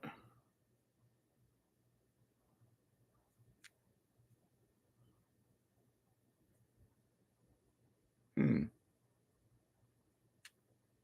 Is it Mike?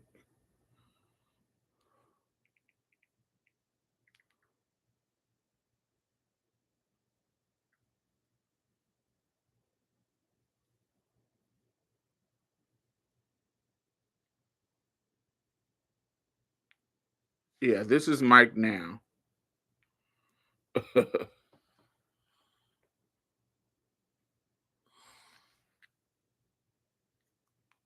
He played baseball. He wasn't one of the football players, but here's him and his white wife with their children.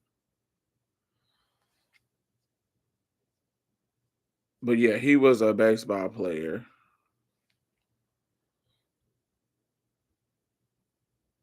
Give an uncle. I'm trying to see if I find an old picture of him. But now he done got the dad way. His mug was never hitting on nothing. But he did have a nice little body. Um, let's see if I can find a picture of when he was younger. So I can see what he looked like.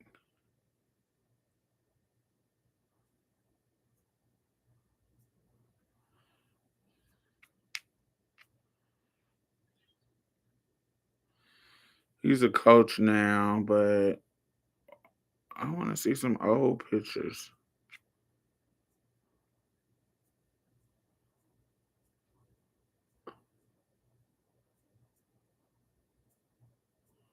Oh, I gotta go too far back to find the old pictures.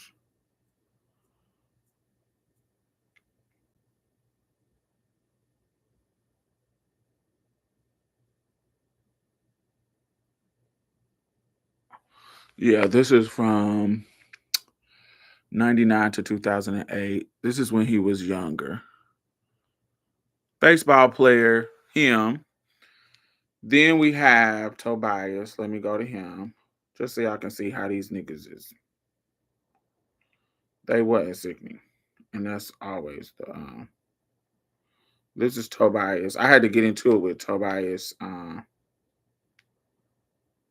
This is Tobias. This is how he look now.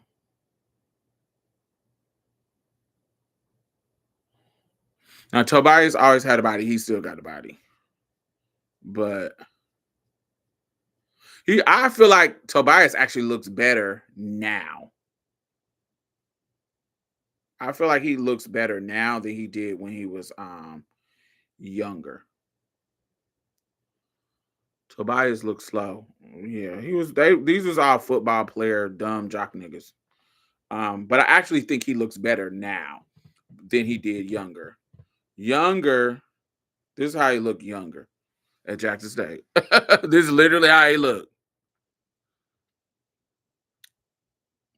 So that's how he looked now. That's how he looked at Jackson State. Like I said, I actually think he looks better now. Yeah, I think his look now is actually better. Cause y'all know I like a little, I like a little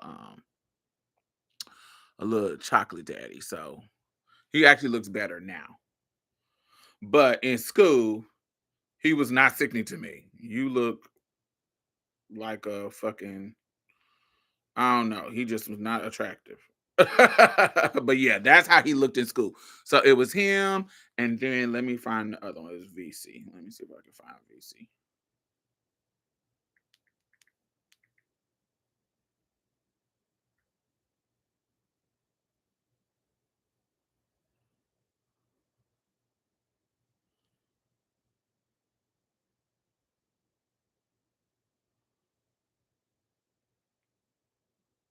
All right, this is VC. VC Jackson State. This is how he looked then.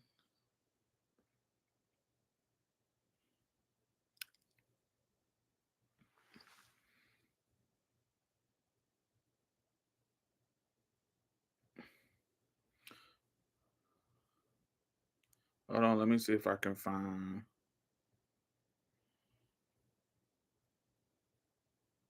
This is how he look now.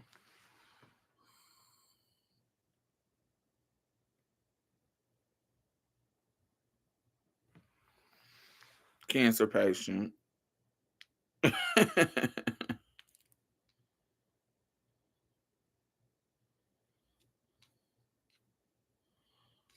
Old balding uncle. So anyway, I don't know Cat's real name for me to find him. Cat was the ringleader. Cat was the ringleader that I really didn't like. The rest of them, they were like his little minions.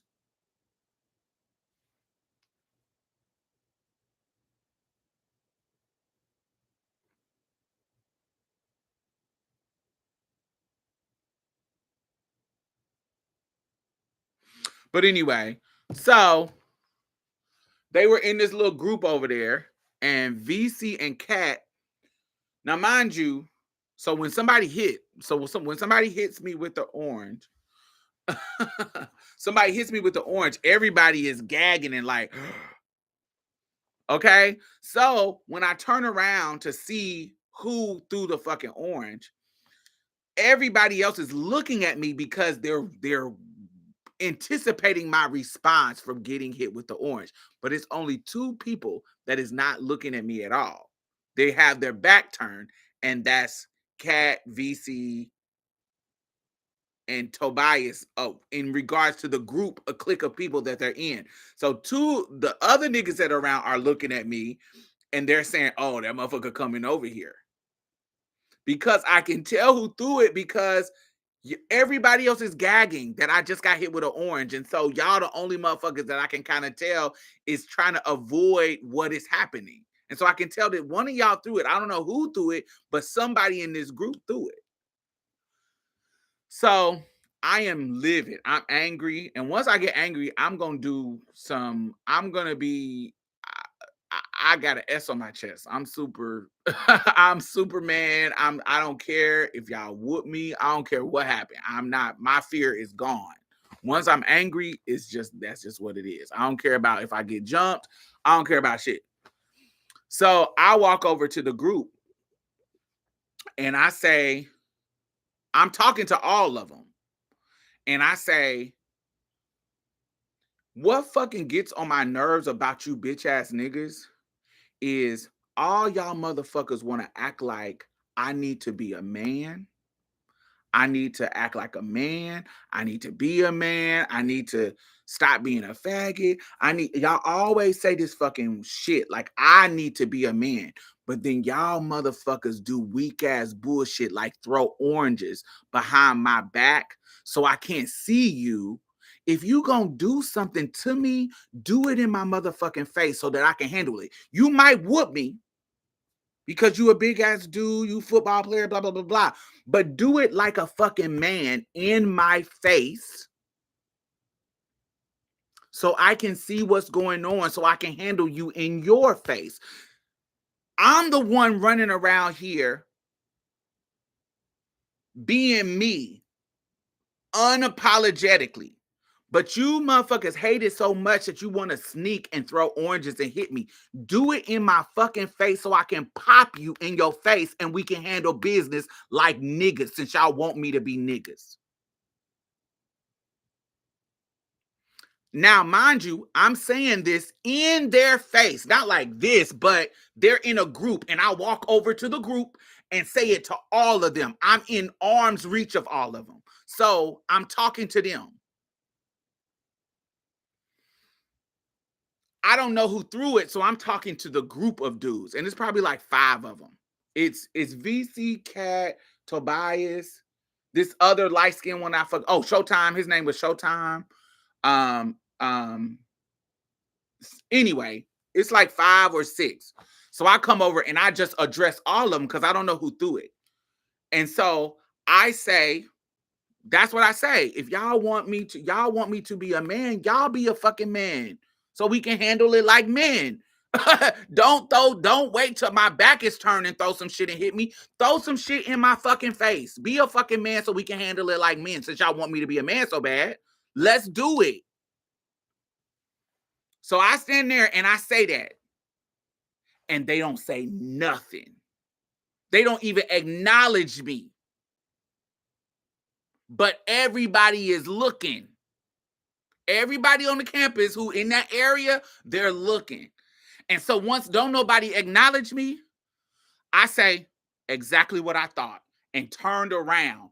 And the whole crowd of the students start yelling like y'all motherfuckers just got hold. That motherfucker walked up on y'all and called all of y'all niggas out. And this is niggas is talking. That motherfucker, y'all some fucking hoes. That nigga got more balls than all of y'all bitches. So all the niggas is like, yo, y'all, and even the chicks, some of the chicks is like, that's what I'm talking about. That's how you set niggas down. Y'all some pussies. That are all of them, all the niggas is saying it, all the females is saying it. Everybody is just talking about how I just punked these niggas because they didn't do nothing. I'm sitting here calling y'all out and y'all ain't do nothing. And I'm in y'all face, arm reach. I'm not far away. I'm right in y'all fucking mug. Like, yo, be fucking men. Y'all might whoop me, but at least give me a chance to I know, be a fucking man so I know you did it. Since you got balls enough to throw it and hit me, show me. Y'all be some men. Baby, the whole crowd was just going in, roasting. Y'all some hoes, y'all some punk ass bitches. Y'all don't do nothing to that motherfucker in his face. Of course, they misgendering me. Y'all don't do nothing to that motherfucker in his face. Y'all always sneaking. And some of them is like, that motherfucker don't bother nobody. And y'all break y'all neck trying to do sneaky ass shit, but y'all just got punked. Like multiple niggas was saying this in the crowd and in different areas. And once I walked off, then they get to talking about, oh, he wasn't talking to me. He wasn't talking to me. Girl, I done punked y'all. Fuck y'all hoes. So in that moment, they were trying to embarrass me. And I guess if I was a regular motherfucker, they could have embarrassed me, but I didn't get embarrassed. I just got angry. So that was the only thing that I remember where it might would have been embarrassing if I was a regular motherfucker because they hit me with the orange. It literally busted on my fucking shit. So it was literally like split in half. That's how hard they threw it at me. That it hit my ass and fucking busted open and splattered all over my fucking suit, my skirt, and ruined my fucking shit. Ruined my day because now I got to go take this off because it's a big fucking splatter on my fucking ass. They have ruined my fucking day. It was so annoying, but that was one of the moments that they tried to embarrass me, but I wasn't embarrassed.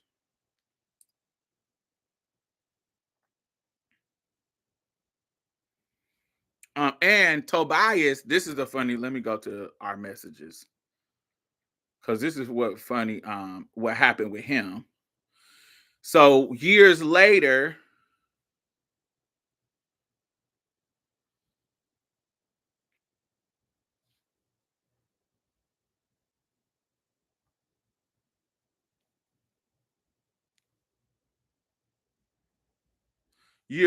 Tobias tried to holler at me.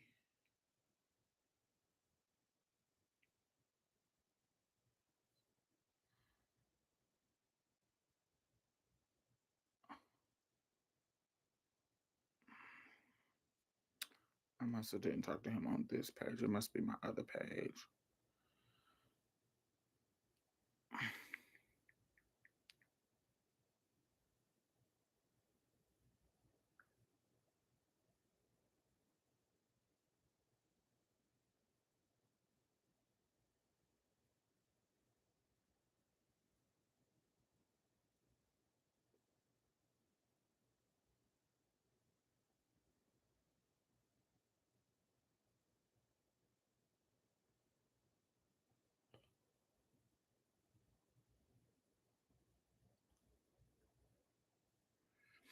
But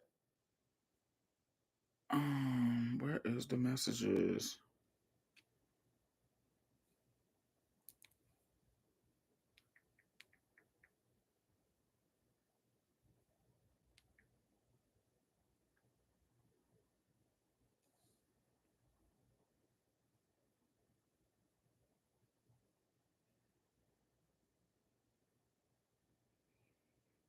But he ended up trying to holler at me, and I don't think he knew who I was.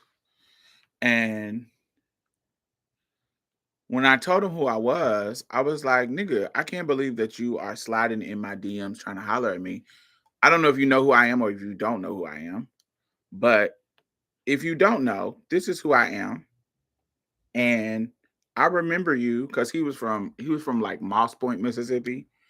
Um, and he's a firefighter now. You can tell by his body. He's a firefighter now in Jackson. And he would and I told him, I was like, nigga, I don't forget anything. Most is when somebody do me wrong, I don't really forget shit. And so you used to be with cliques of people trying to terrorize me and talk hella shit about me. And you was a fucking ugly monkey looking dude. And the fact that you sliding in my DMs trying to holler at me now that I'm older and I'm a grown woman, it's kind of pissing me off. Like, dude, like don't I didn't forget none of that. And he was like, "Damn, where this come from? Where do I know you from?" And I was like, "We went to Jackson State together. I was the trans girl that was living in the boys' dorm and da da da." He was like, "Oh shit, I did not know that was you." And I was like, "Okay, but I know it's me, and I know who you are, and you used to try to be along with the motherfuckers terrorizing me."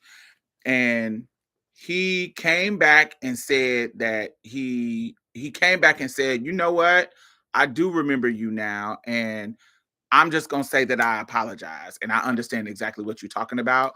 I was a kid, and it don't give." He says it didn't give. It's no excuse, so I'm not trying to be excused, but now that I'm grown and I have gotten older and I have children that I have seen get bullied and I had to go up to the school and engage with them being bullied, I have a different understanding of it now. I was a kid back then and I know it don't make no excuses for it, but I have gotten older and I have my own children and I understand it now and I apologize because I was just childish and blah blah blah blah. And so I was like, that's what's up. I can understand that we do grow and we get older and yeah, kids might change your mindset about some of the shit that you did when you was younger, but it still was shady to me. But yeah, we are grown now. And so thank you. I accept your apology and we never talked again.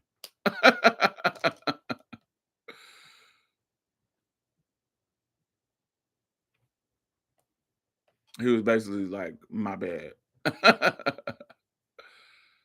I was a kid and I was childish.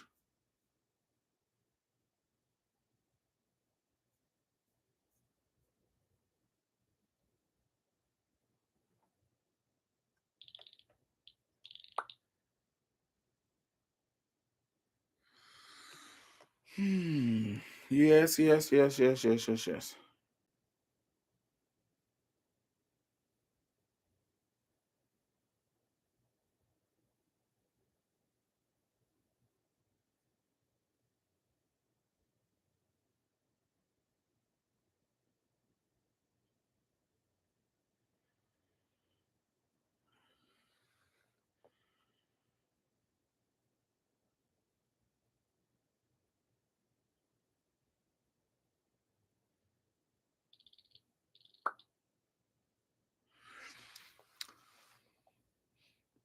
Them kids look like him. Probably. Oh, Muggery.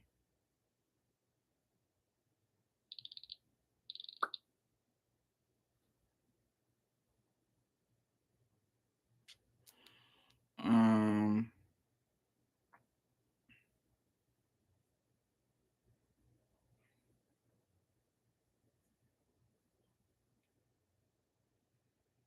Yes, they do. I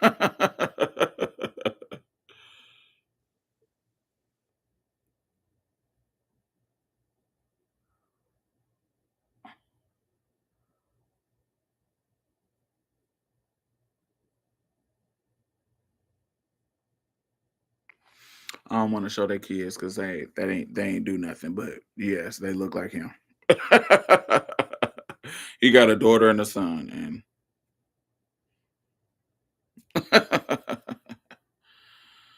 hmm.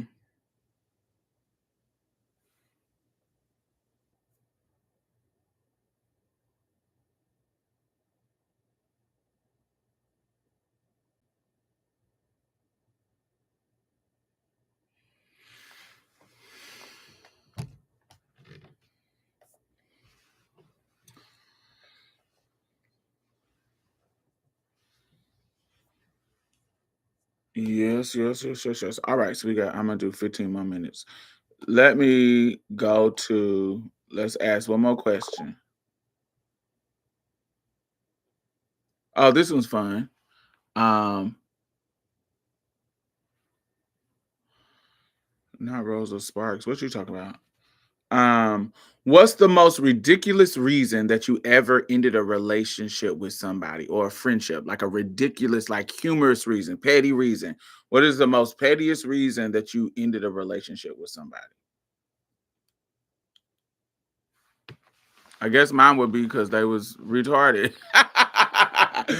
I ended us not a we weren't in a relationship, but it put the brakes on anything because I found out his ass was retarded.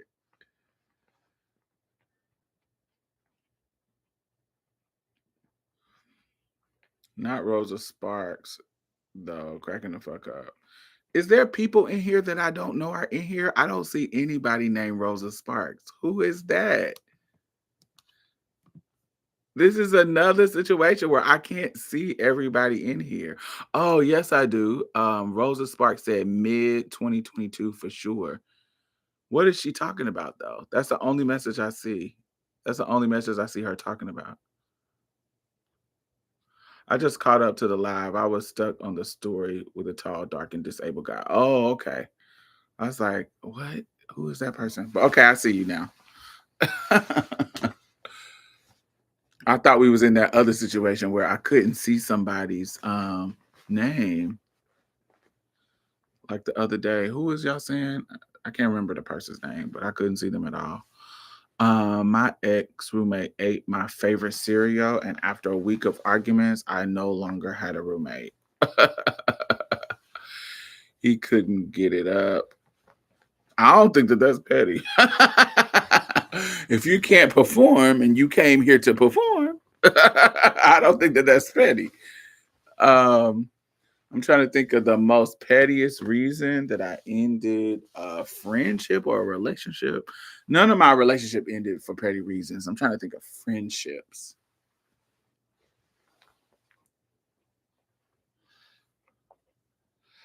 I think just not liking somebody. There's some situations where they didn't do anything to me.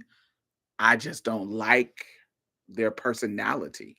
There's some people that I meet, especially like in the nonprofit arena or in the queer community, where I just don't like them. It's like they didn't do anything, but their personality is either draining. I'm not gonna say their name because we're in community together, but there's a person who they've actually been on the show. There is a person who they are cool people, but being around them, it's just draining. How they're how they are is just draining. Their conversation is draining. They cool, like they never done anything wrong to me. But it's something about their personality that is draining. Like it feels like work being around them.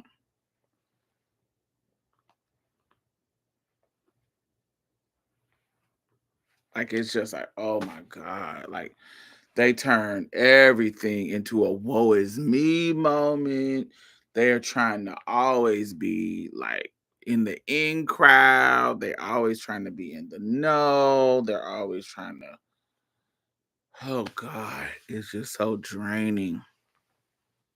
Attention seeking. Yes, it's too much. It is like, oh God. You know how you see a motherfucker coming and you like, you don't want to be rude because they haven't done anything wrong to you, but you like, oh hey, how are you? All right, I'll see you later. Like you got to get up out of there quick. That's how this person is. They and it's not they're not rude. Like they don't have a rude nasty personality. It's not that. It's just they're just draining. They're just draining as a person. They're like a more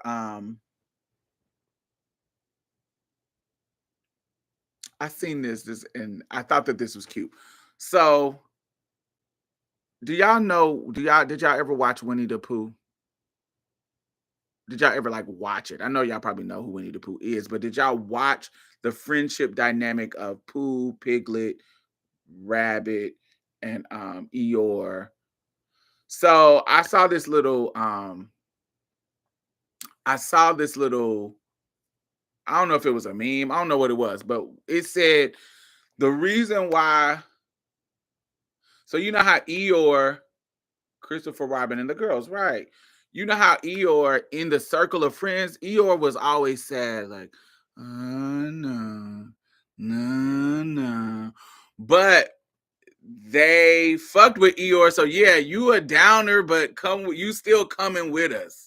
Like, yeah, you always sad and you always depressed, but girl, you still a part of the group and you coming with us. Like, we always take you to the events. If we having a picnic, you gonna be there. Yeah, you sad. So they were making it seem like in the meme, it was like this is what real friendship is about. I am not that girl. If you are a bitch that's always sad, always got something going on, your whole life is hard and always hard. You ain't never joyous. You always got some man problems. You always got some money problems. You always got some problem. Bitch, I'm not gonna want to be around you. I hate bitches that always got problems. You ain't never got no solutions. You always got problems. It's always something going on in your life. I don't care. Sometimes it can be something, but always, bitch, you always got a problem. You always broke. You always stressed. You ain't got no joy, or you can't come into this space and be joyous because take a break from sadness. I can't deal with that. I can't deal with people like that. It's like God. Or we having a girls brunch and you coming in, oh God, I got my bills. Oh God, my man. Oh God, my mama. Oh God.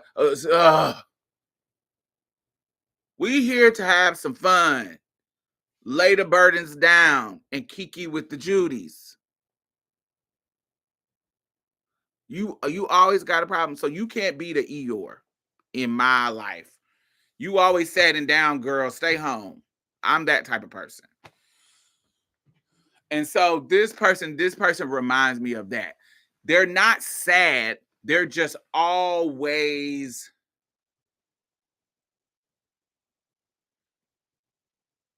it's just always it's like it's not sadness, it's more it's just draining. I can't even explain it. It's not sadness, it's just drama. There's always a problem. There's always a something. It's like, girl, stop talking to me. Leave me alone. All right, baby. Y'all have a wonderful day. That's exactly what I'm gonna be, just like the church ladies. All right, baby. It was good seeing y'all. All right, baby. Oh my God. Thank you. Oh my God, it was so amazing to see you today. I see you next weekend. I see you at the conference. Are you going to the conference in September? Oh okay. All right, have a wonderful day. I'm out of here. I'm gone. Bye-bye. So Sometimes we hang out when we have to do community stuff, but sometimes I avoid them. I avoid hanging out with them, and but we have to work together because we in the same city. We are we activists together, so we have to work together. But it be draining sometimes. Draining, draining, draining, draining, draining, draining.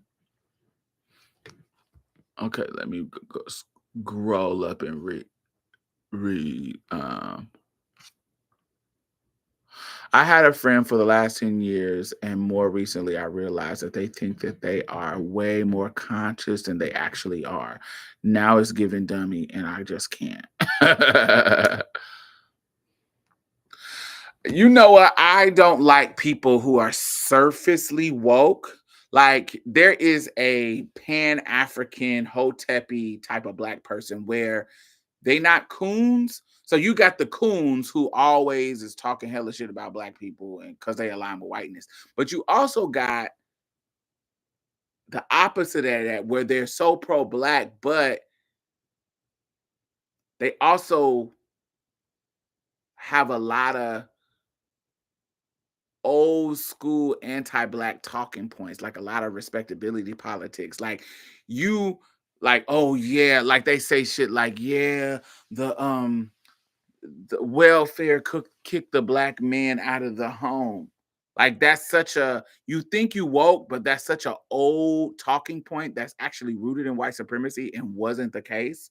And so it was something that's meant to demonize black men for not being in the home and also demonize black women for being the overzealous matriarch that kicked men out just for a couple of dollars on welfare.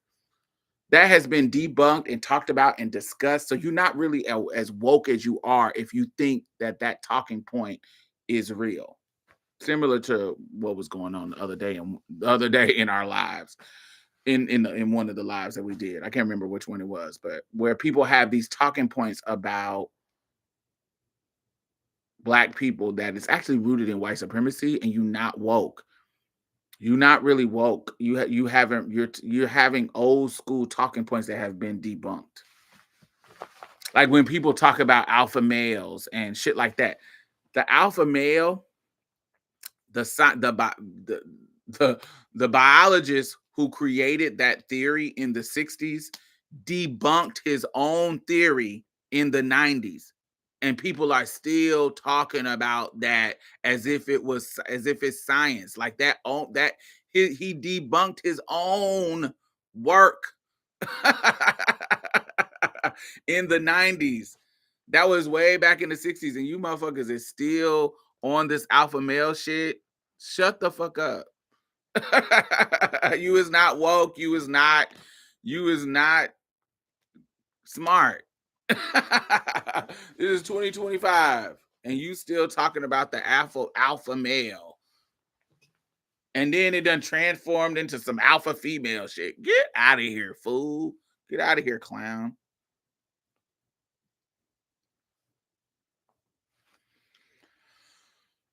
I had a homegirl like that where she was always had drama with someone in our group of friends every time we got together. Yes, girl. I don't know.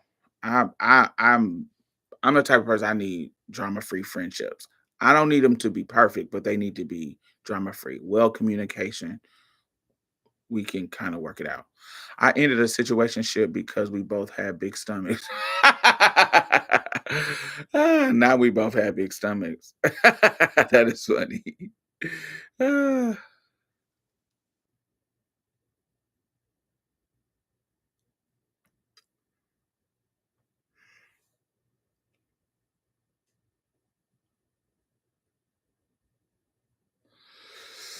I was just about to ask if you had thought there was some closeted attraction there for them to be messing with you.